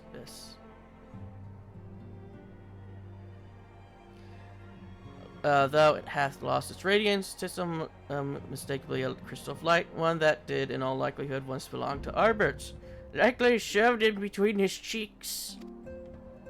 Have been interred with his body. I would have remained upon his person after his possession by Elidibus, and when his mortal form was, forgive my intimacy, consumed by the foe to fuel his transformation, I possess that the crystal did tumble free. Save that which doth abide in thee, it is all that remaineth of our friend. If thou art willing, I have thee delivered it unto Seto, and I can think of no worthier recipient than he, and no more fitting to a bearer than thee. As ever thou wilt find the Maru and Oldorf. My thanks, Edgar.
Full glad I am to see you, safe and well. Rumors spoke of strange spectral foes bent on your destruction. But if the sky returned to normal, I assume all is well again, so to what do I owe the pleasure of this visit? A crystal of light believed to have belonged to Arbor, though it has lost its radiance, you would swear that a faint light still shines at its core, as if to remind you that hope never dies.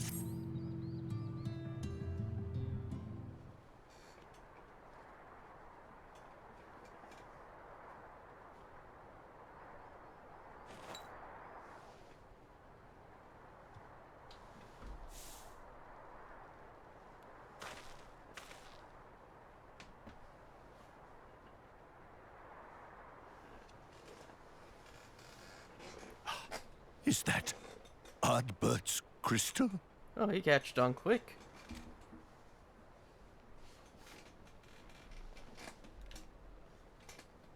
So it is. It has changed, but I would know it anywhere. However, did you come by it?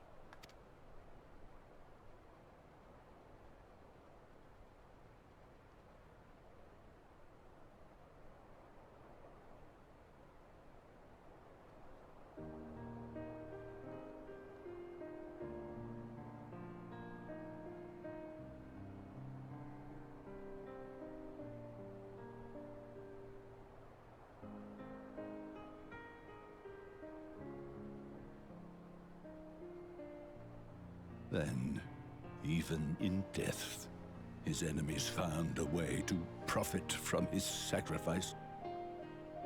Oh, it grieves me to think of his body being used for evil ends. But, thanks to you, his honor is restored, and he may finally find peace.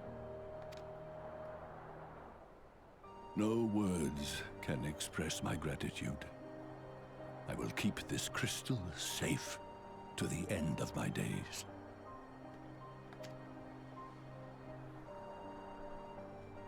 Rest easy, my friend. You have earned it.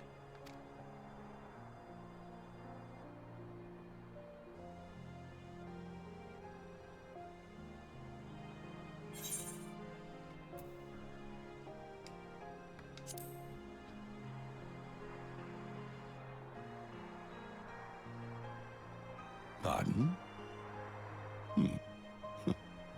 Very well.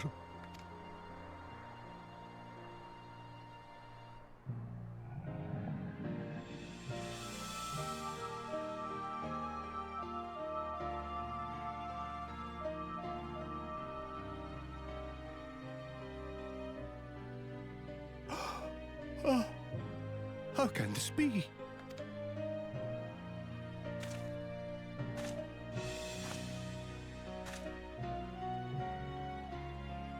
Seto, my old friend.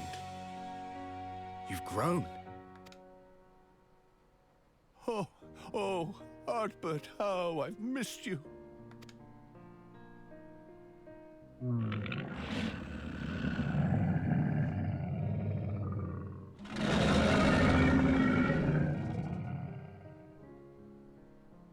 I'm sorry I couldn't keep you safe, or even console you. Had I only learned to speak sooner, I would have told you how much you meant to me, how much I cared.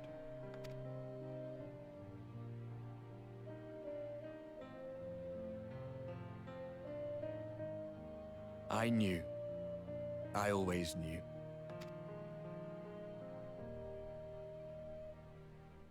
But I'm happy to hear it nonetheless. Thank you, Seto. My partner in crime.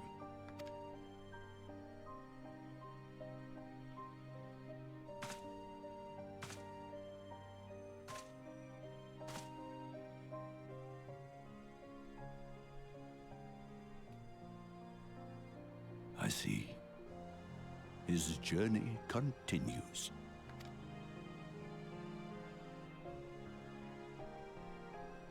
Then I will not yet bid him rest.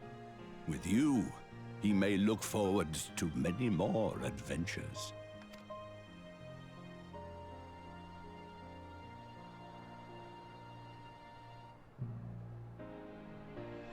It has been a while since last I flew. Perhaps I too will go on a little adventure. Ride the winds, seek the horizon. Yes, I think perhaps I will.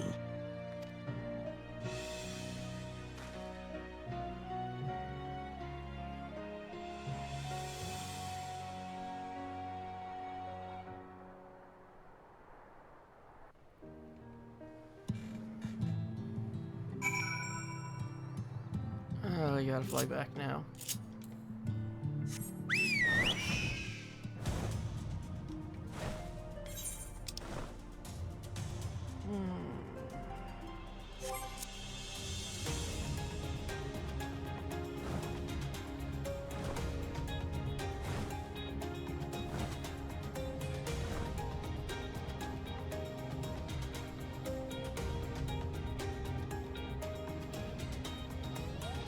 Maybe this episode is gonna end up being 3 hours.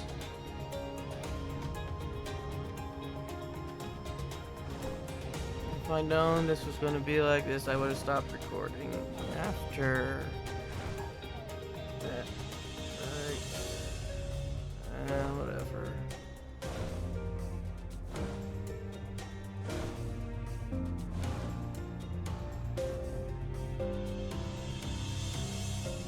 Keep going until I get the achievement.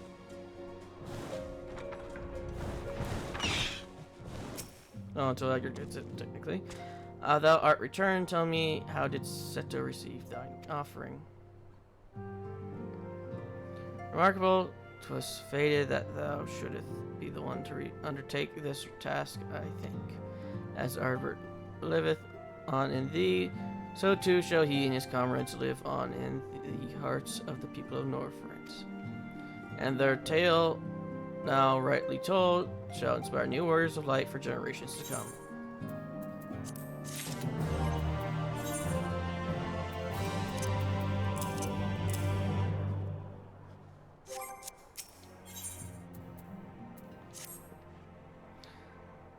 Now, assuming thou intended to continue thy tour, might I suggest Slitherbrow, and thy next destination.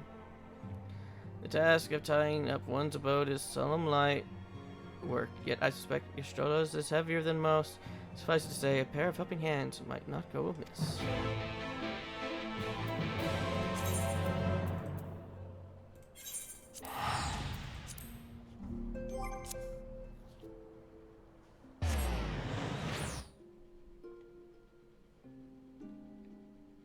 I read that not onto the marrow, I read that as onto the marrow.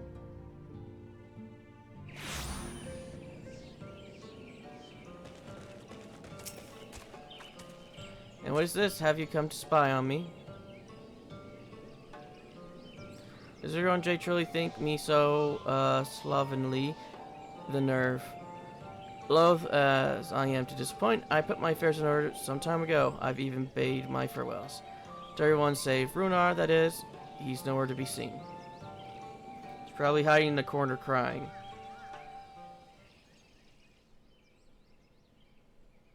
Or stuck in a tree.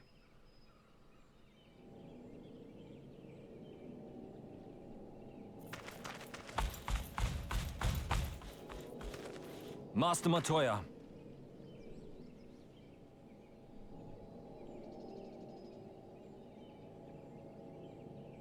For too long, I have remained silent, but no longer. I could not bear it if you were to leave. Please, stay. I beg of you. She's blind! She can't see the flower!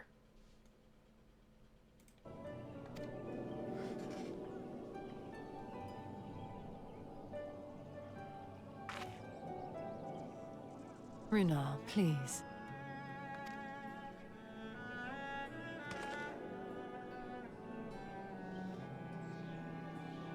I jest. At least in part. What I came to say is this. Thank you. Without your wisdom, your strength, and your kindness to guide us, our people would still be lost. We will never forget you, Master Matoya. Wherever your journeys may take you, you will always be in our hearts. And you in mine. Remember that your people's journey, that our people's journey is yet ongoing. Your lives will change, and so too will your dreams. Yet come what may, you need not forsake your time-honored traditions, nor less your beliefs. But neither should you be beholden to them.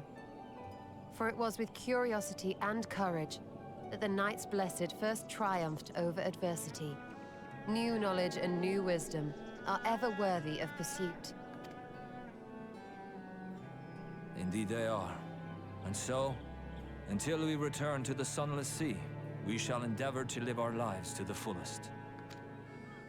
That is well. But however great your strides, there may yet come a day when the challenges you face cannot be surmounted alone. On such a day... On such a day.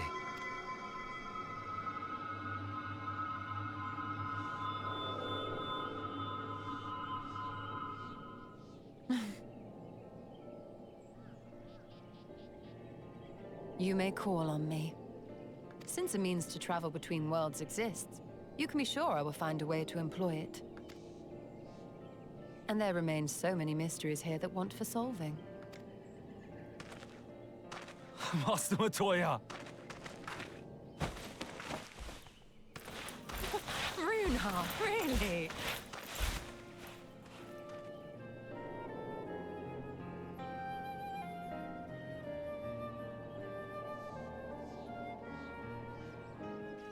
Edgar's just going to go to sleep now. Night-night. Honestly, he's a boy in the body of a man. Anyway, it's time we headed back to the Crystorium, shall we? You still have to take the Exarch to Abetharang, I see. Very well. You can look in on Thancred while you're about it. This will be a difficult farewell, and I am sure he would appreciate your support. The path goes through Twine. If you wait there, you are like to meet him on his way back, if not before.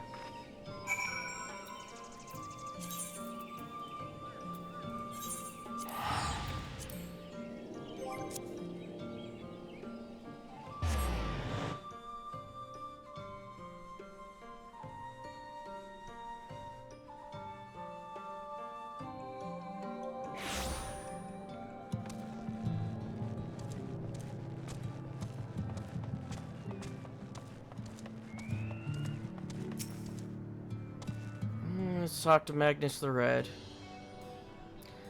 Hey, you two, what is this, my bloody name day?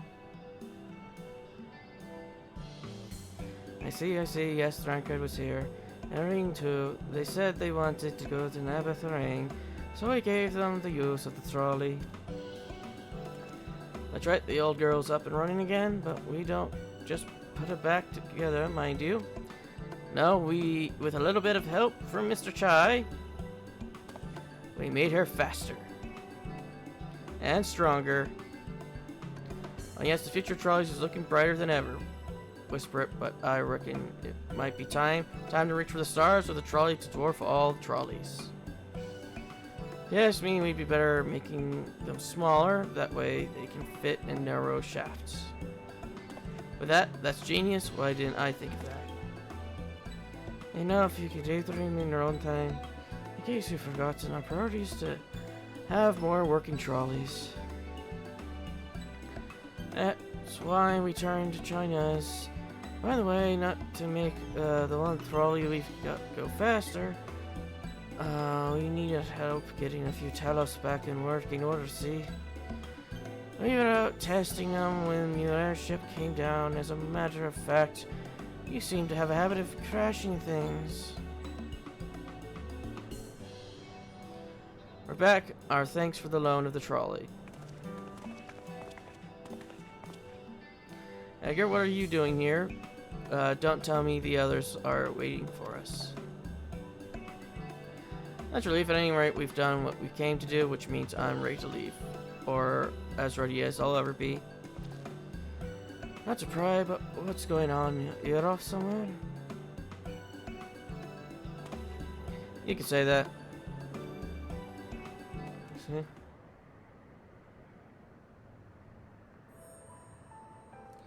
So they're heading home. I'm just a simple miner and don't much know about this world of in business. But the young lady here, she'll be looked after, will she? I'll be fine, thank you. I have a place to stay at the Cristorium and don't want for anything. Besides, what I have no shortage of friends I could turn to, friends like you lot. So please don't worry, I'll be fine, really. If you say so. Being a matter of life and death, I suppose you have to leave. But I, for one, still be torn if the choice is mine. I'm not sure I could bear to be parted from my family. No, but it's for the best. Reen has chosen to walk her path, and she doesn't need me under her feet. Besides, I have my own responsibilities, and I wouldn't be setting a very good example if I neglected them. Perhaps not. Either way, I envy you your dilemma. Oh, then, young lady, if there's anything you need, anything at all, you're to call on us. It may surprise you, but we can do many more than simply offer you trolley rides. Thank you, Magnus, everyone. Shall we then? If you know where left to visit, we can go back to the Cristorium together.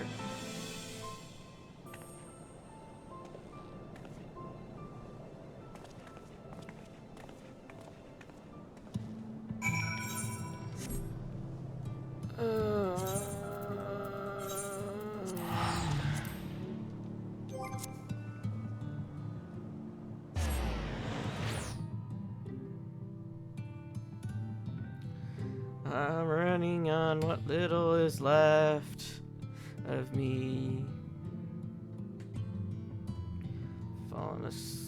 I would say I'm falling asleep, but that's to be generous. I'm starting to pass out. Lack of alcohol dream. Let's you. You're probably wondering why I'm not with the others. It's just I always knew that everyone would leave one day, and I always hoped and prayed that we would find a way to send them home. But now that time has come, I just feel lost and lonely.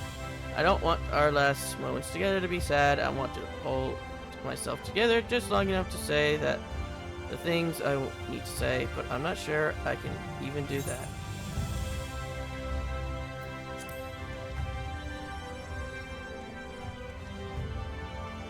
Right. Thank you, Edgar. I feel braver already. Go on ahead and join the others. I'll be along after I've taken a few deep breaths.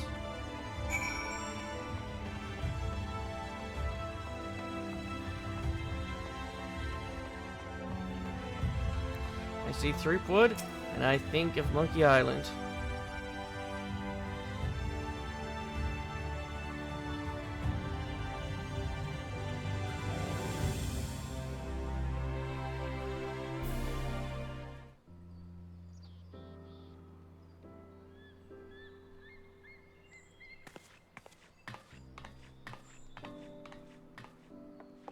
That's everyone then. We've all said what we needed to. Even as we speak, Becklug undertaketh their final inspection of our spirit vessels. When thine own preparations for the journey are complete, thou art to present thyself in the ocular.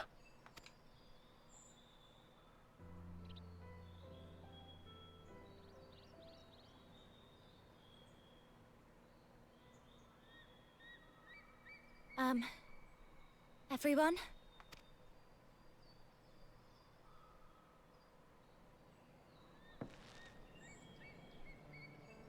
I want to thank you all, on behalf of the First. You, and Minfilia, and the Exarch.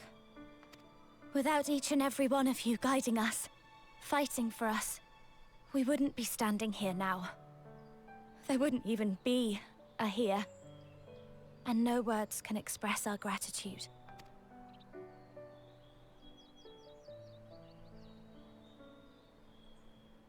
We still have a lot to do. Countless trials to overcome. But if it ever seems too much, I'll think of our time together. The happy moments, and the sad. I will remember it all. And it will give me the strength to carry on without you. Because you made me who I am. Minfilia. Reen. To honor these names and these memories, I will stand with all the people of this land and strive for a better tomorrow.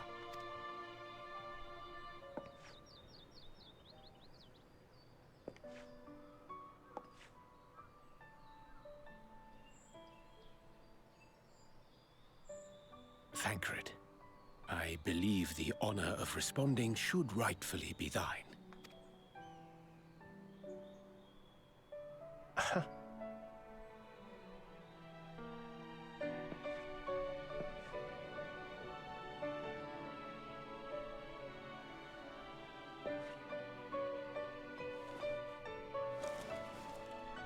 I know better than most how much you've grown, and I have every confidence you'll make your people proud.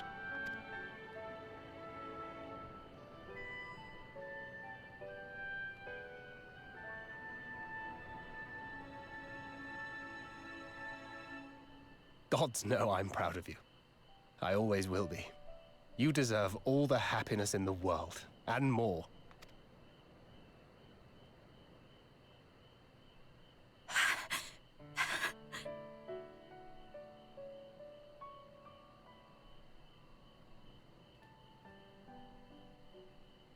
Might we also say a few words?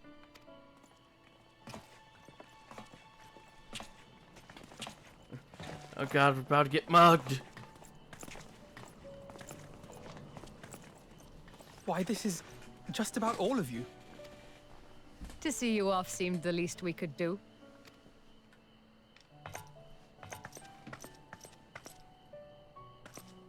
You risked your all for us, fought for a realm not your own. Before you came, we had never known the beauty of the night sky. Or the joy of your company.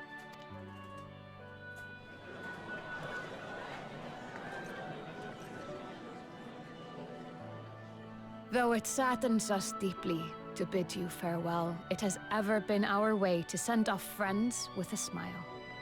Wherever your road should lead, we shall pray for your safety. And following your brave example, we shall continue to fight for the Crystarium. With or without us, you've always taken good care of this city. I don't doubt for a moment you'll continue to do so. Aye. A more resilient people we have never known.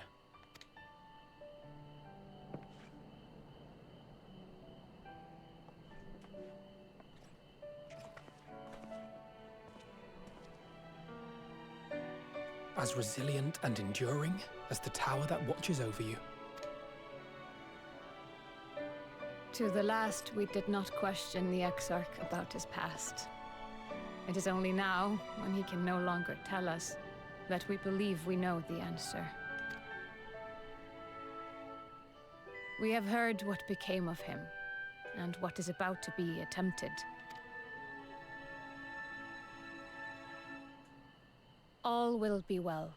Of this we are certain. How could it be otherwise, when every soul in the Crystarium is praying for it with all their heart? And so, when our Lord awakens, I bid you give him a message. Tell him he needn't worry about us. That he need no longer hide who he truly is. That he should live his own life to the fullest. And that if he should ever find himself reminiscing on the past with a smile, we shall be smiling with him.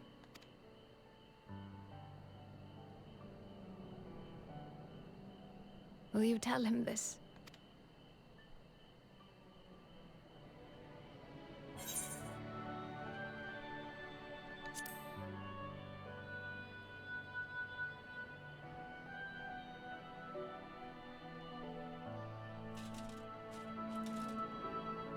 Thank you. Please look after him for us.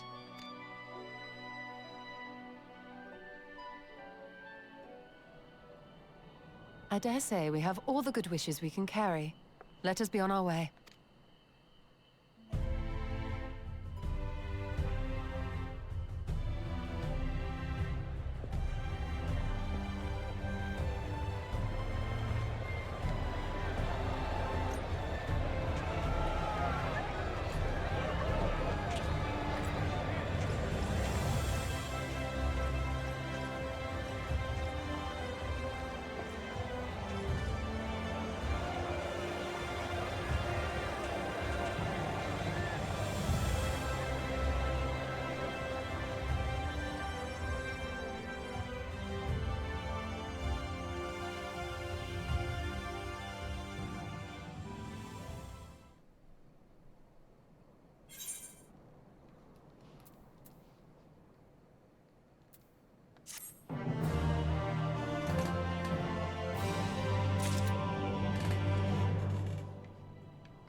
Well, we didn't get the achievement.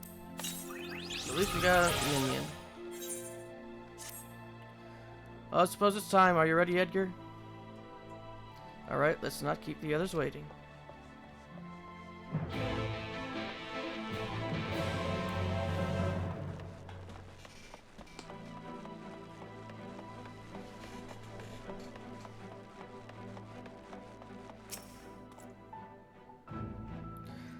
I have but this moment shown your associates, and strange to think I will not have the honor of showing them out again. But I am informed that you yourself may yet return, and I look forward to welcoming you on that day. Happy day. Now, if you would care to follow me.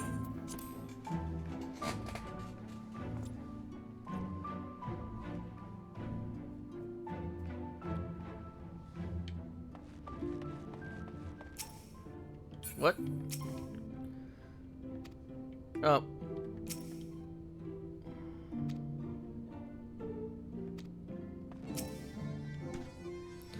As there you are, I take it you are ready for the journey. Up. Well, I already skipped a few. Very well, I shall distribute the vessels at once.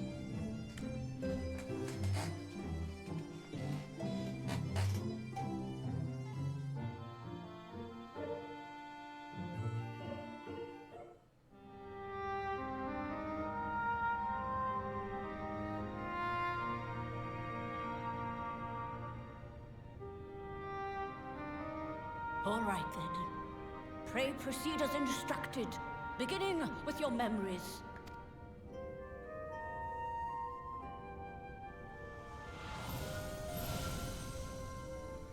Good thing it's a copy and not actually putting their memories in there.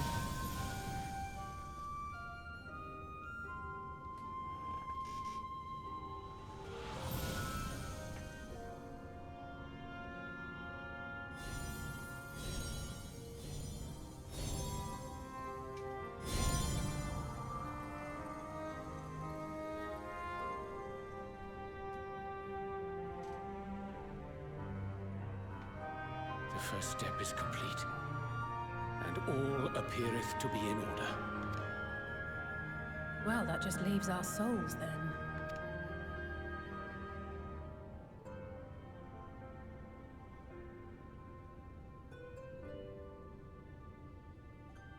We're in your hands, Angelo.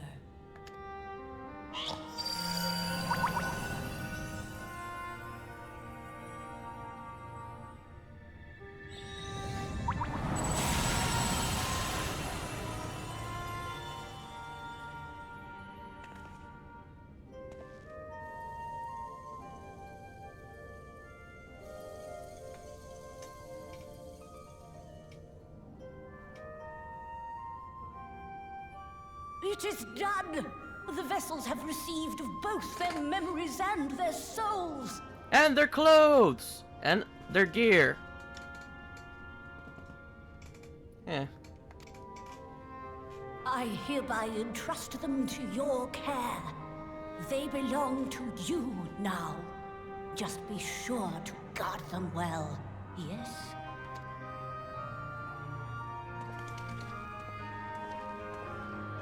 This will work, won't it? Our theories have held thus far, but I make no promises about what is to come. Even the greatest mages in history knew better than to transport a soul across the rift. We, my dear, are in unknown territory. Prepare as we might, we cannot account for all possibilities. And it is in such circumstances that accidents are wont to occur. Yet miracles do happen. So let us pray and will our friends home. I won't stop praying until I know they're safe. All safely stowed away? I do hope so. All that remains then is to step into the mirror. Go now. And safe travels.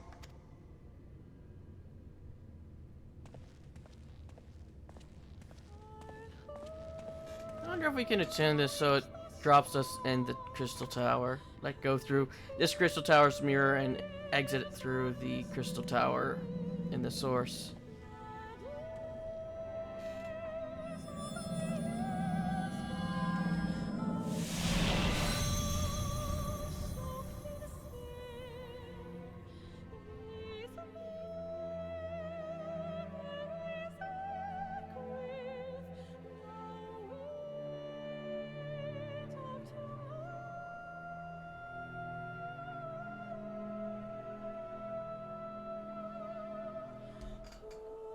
Where's the boulder?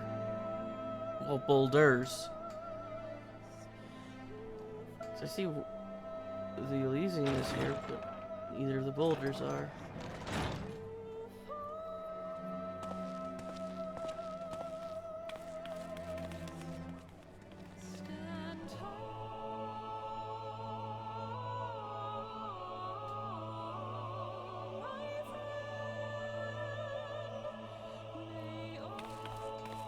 Wait, did we label the vessels? Do we know whose soul is going where? Do we have any way to tell which one's which? I just thought about that. How do we know which one goes to which? Actually, I guess Crowd could tell, since she can see the soul and everything.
Tataru, might I trouble you to brew us all a pot of your special tea? Ah, and we may require an extra cup.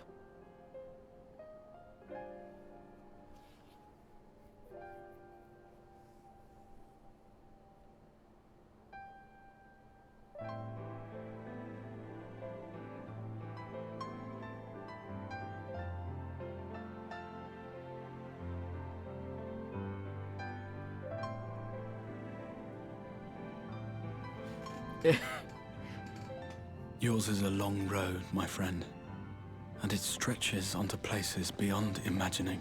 He ran the entire time. He hasn't stopped running.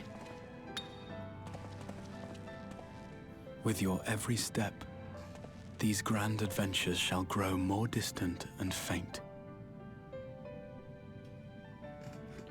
And there may come a day when you forget the faces and voices of those you have met along the way. I think the crystal's telling us to not go back. On that day, I bid you remember this.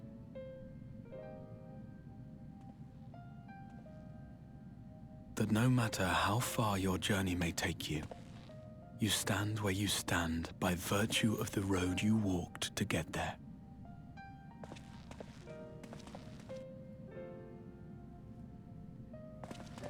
For in times of hardship, when you fear you cannot go on,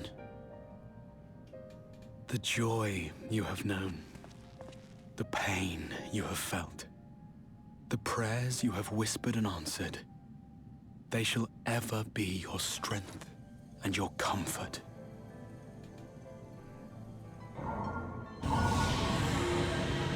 Wait, do you know which floor he's gonna be asleep on?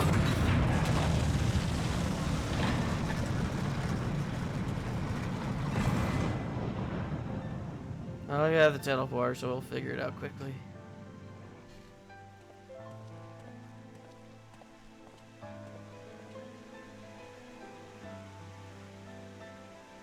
This I hope, I believe, here at memory's end. Hopefully he's not asleep in the throne room, or he has really bad exposure. In fact, he might not even be alive.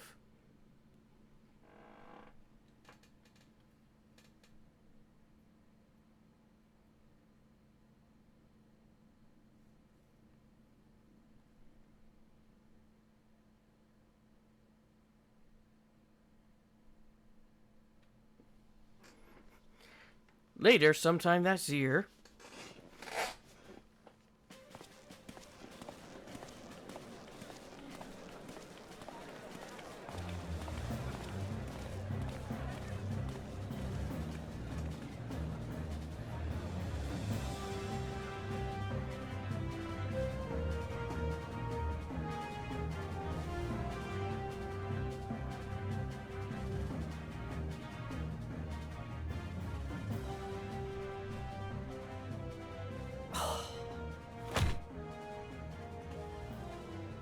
What is it, Alize?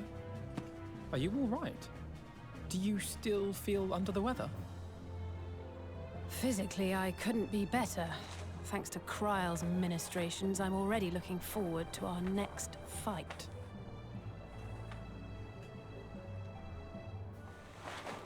But seriously, don't you have anything to say about that?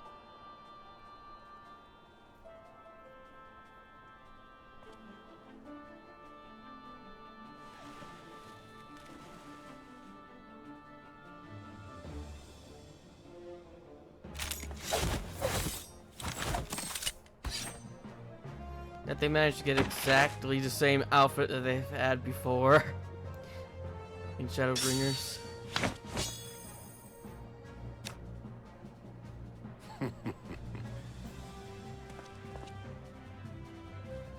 No less impressive than our garments.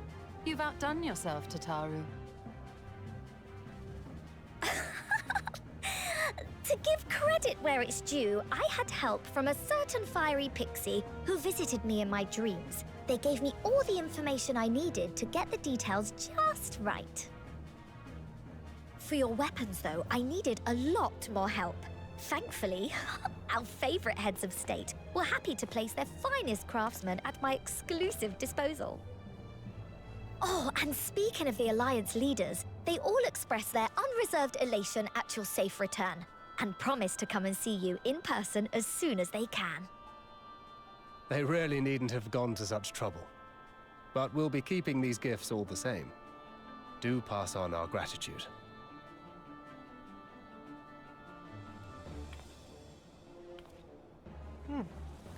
Ironworks coffee, I guess. I realize we haven't taken up new martial arts, nor have I ever been one to set much store by appearances. But I can't help feeling a certain lack of, I don't know, personal development.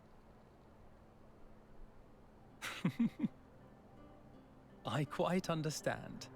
But as you observed, the others had the more pressing need. Rest assured, our turn will come.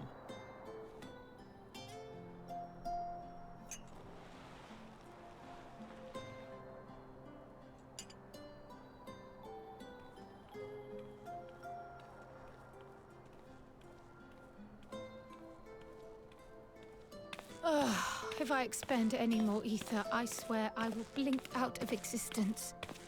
I need a bite to eat.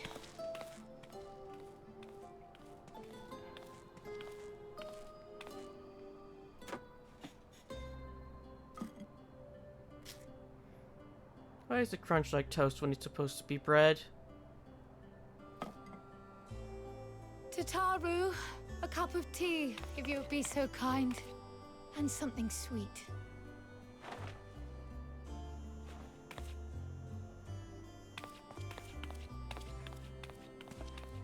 By Mistress Kryle's exhausted state, may I assume that the ward hath been restored?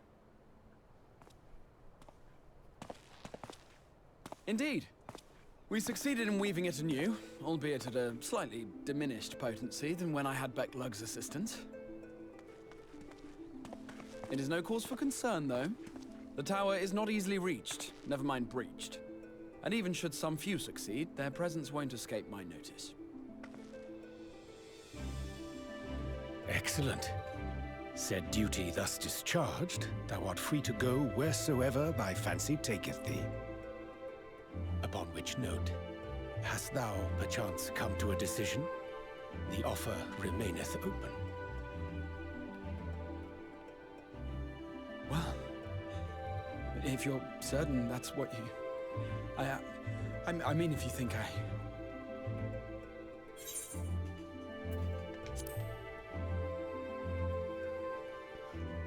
Your tail is saying yes.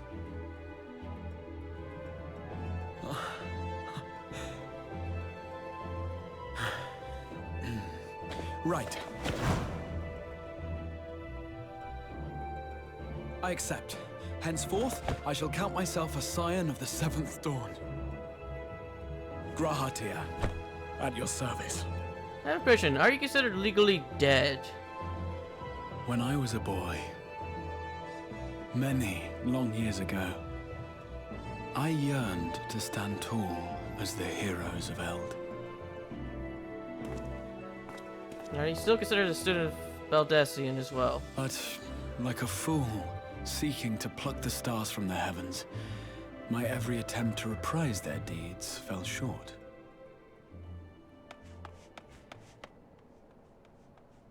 Help! Somebody help!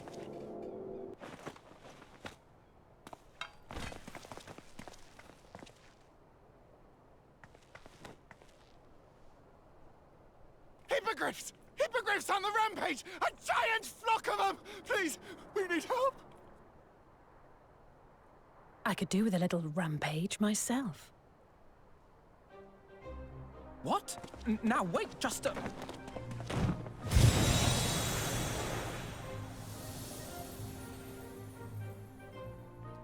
And Here thus... we go again. And then she died from fall damage.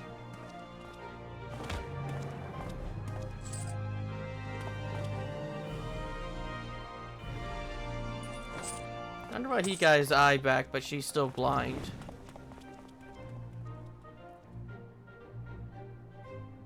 I will join the fray when I've finished my tea. Thus did the Avatar of Destruction descend, and in her wake leave naught but tears and ash.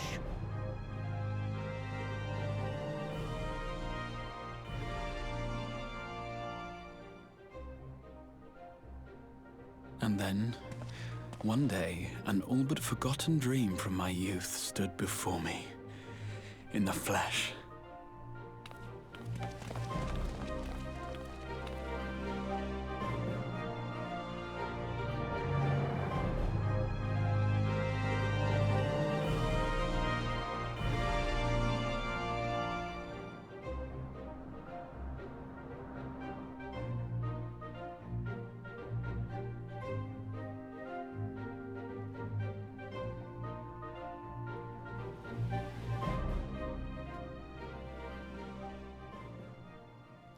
Oh, that symbol's not doing so well. So it was that a new adventure began.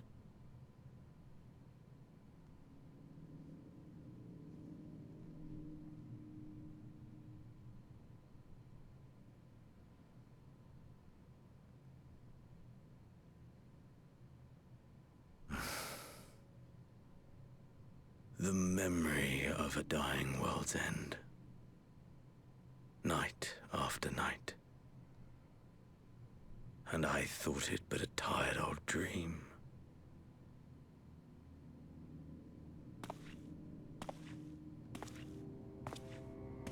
I say, I knew that securing the palace would provide your radiance with depressingly little sport, but that you should fall asleep out of boredom. Splendid. Truly splendid. And my own preparations, you will be pleased to hear, proceed apace.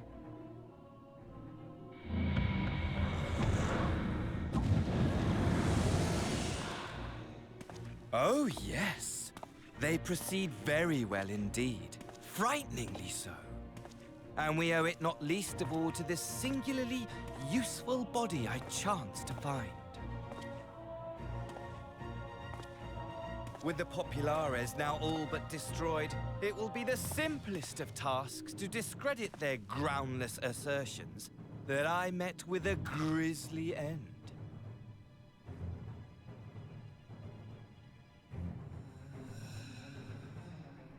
And as the very much alive Lord of House Brutus, I have a vast fortune at my disposal. Ah, money, money, money, the great motivator. There is simply no better way to move men and expedite plans than with its alluring glint. Would you not agree?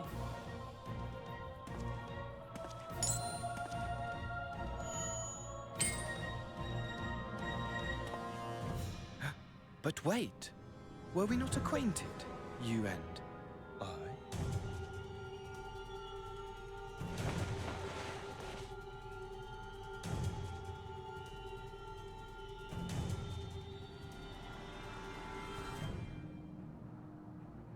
Should our familiarity cause you distress, I beg your forgiveness.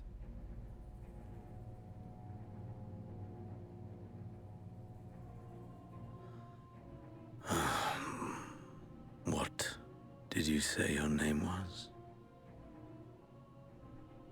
Oh, a dagger through my heart! That my deepest desire should forever remain unfulfilled, to live unrecognized, to die forgotten. Oh. So it goes. Whatever this flesh may have been before, it serves only as a vessel now. And I, faithful Fandaniel, labor only to advance my lord's ambitions.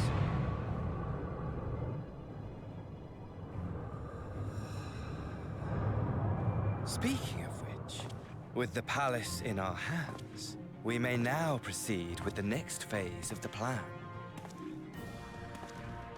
But how very odd. Despite all our havoc wreaking, old Elidibus did not deign to appear, dare I hope that the last of the unsundered is gone?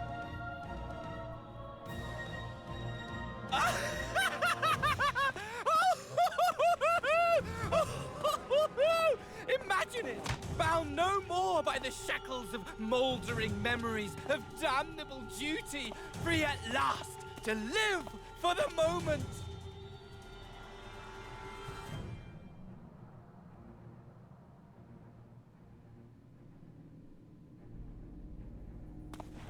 Your radiance.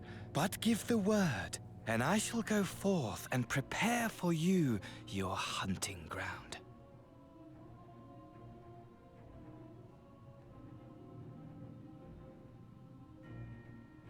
That which awaited was a fell beast.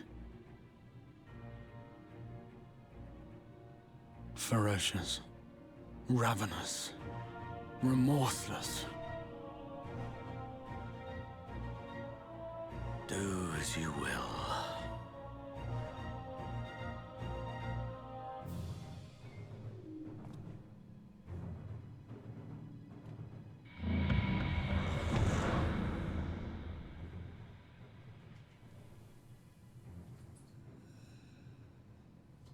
It has been too long, my friend. And insufferably dull in your absence. When you return to me, you will share everything. Every blow will be a story unto itself. Every triumph, every kill. Rest assured, we shall have a fitting stage for our reunion.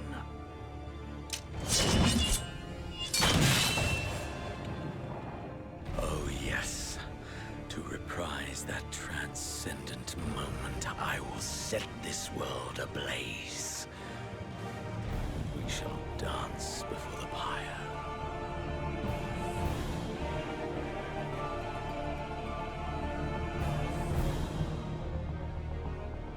The beast shall kindle the flames of the apocalypse.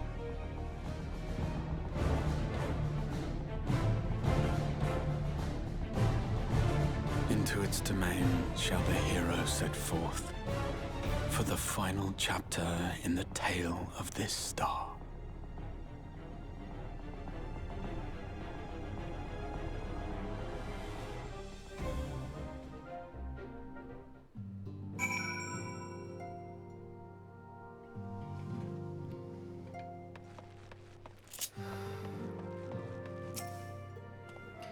Ah, you're back.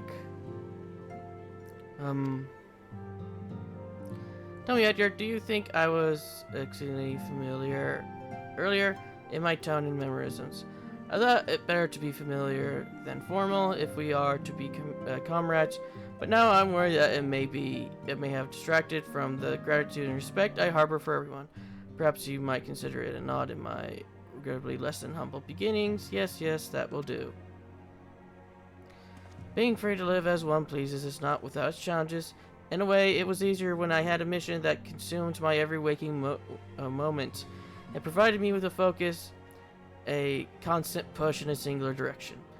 By the way, was casting spells always so draining? I had quite forgotten what it was like to do it without the tower. I rarely felt so exhausted or hungry. Yet, if all I did was bend the bow, I would be of limited use to you and your adventurers, so I shall preserve. Whoever I might have been before, I am a scion, and an inexperienced scion at that, a green initiate, eager to learn how best to contribute to the cause, that he might follow in the footsteps of his inspiration.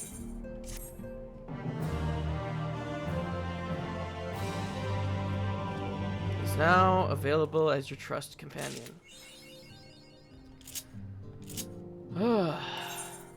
One last thing before we can call it an episode and I can go to sleep.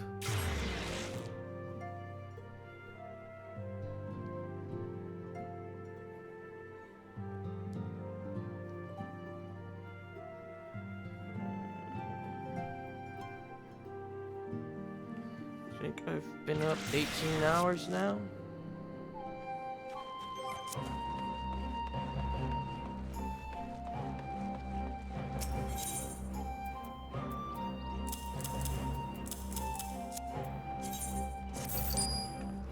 Thank you so much for your contribution. We pray you will favor us with your generosity in the future as well. And that will be the end for this episode. And I'll see you all in the next.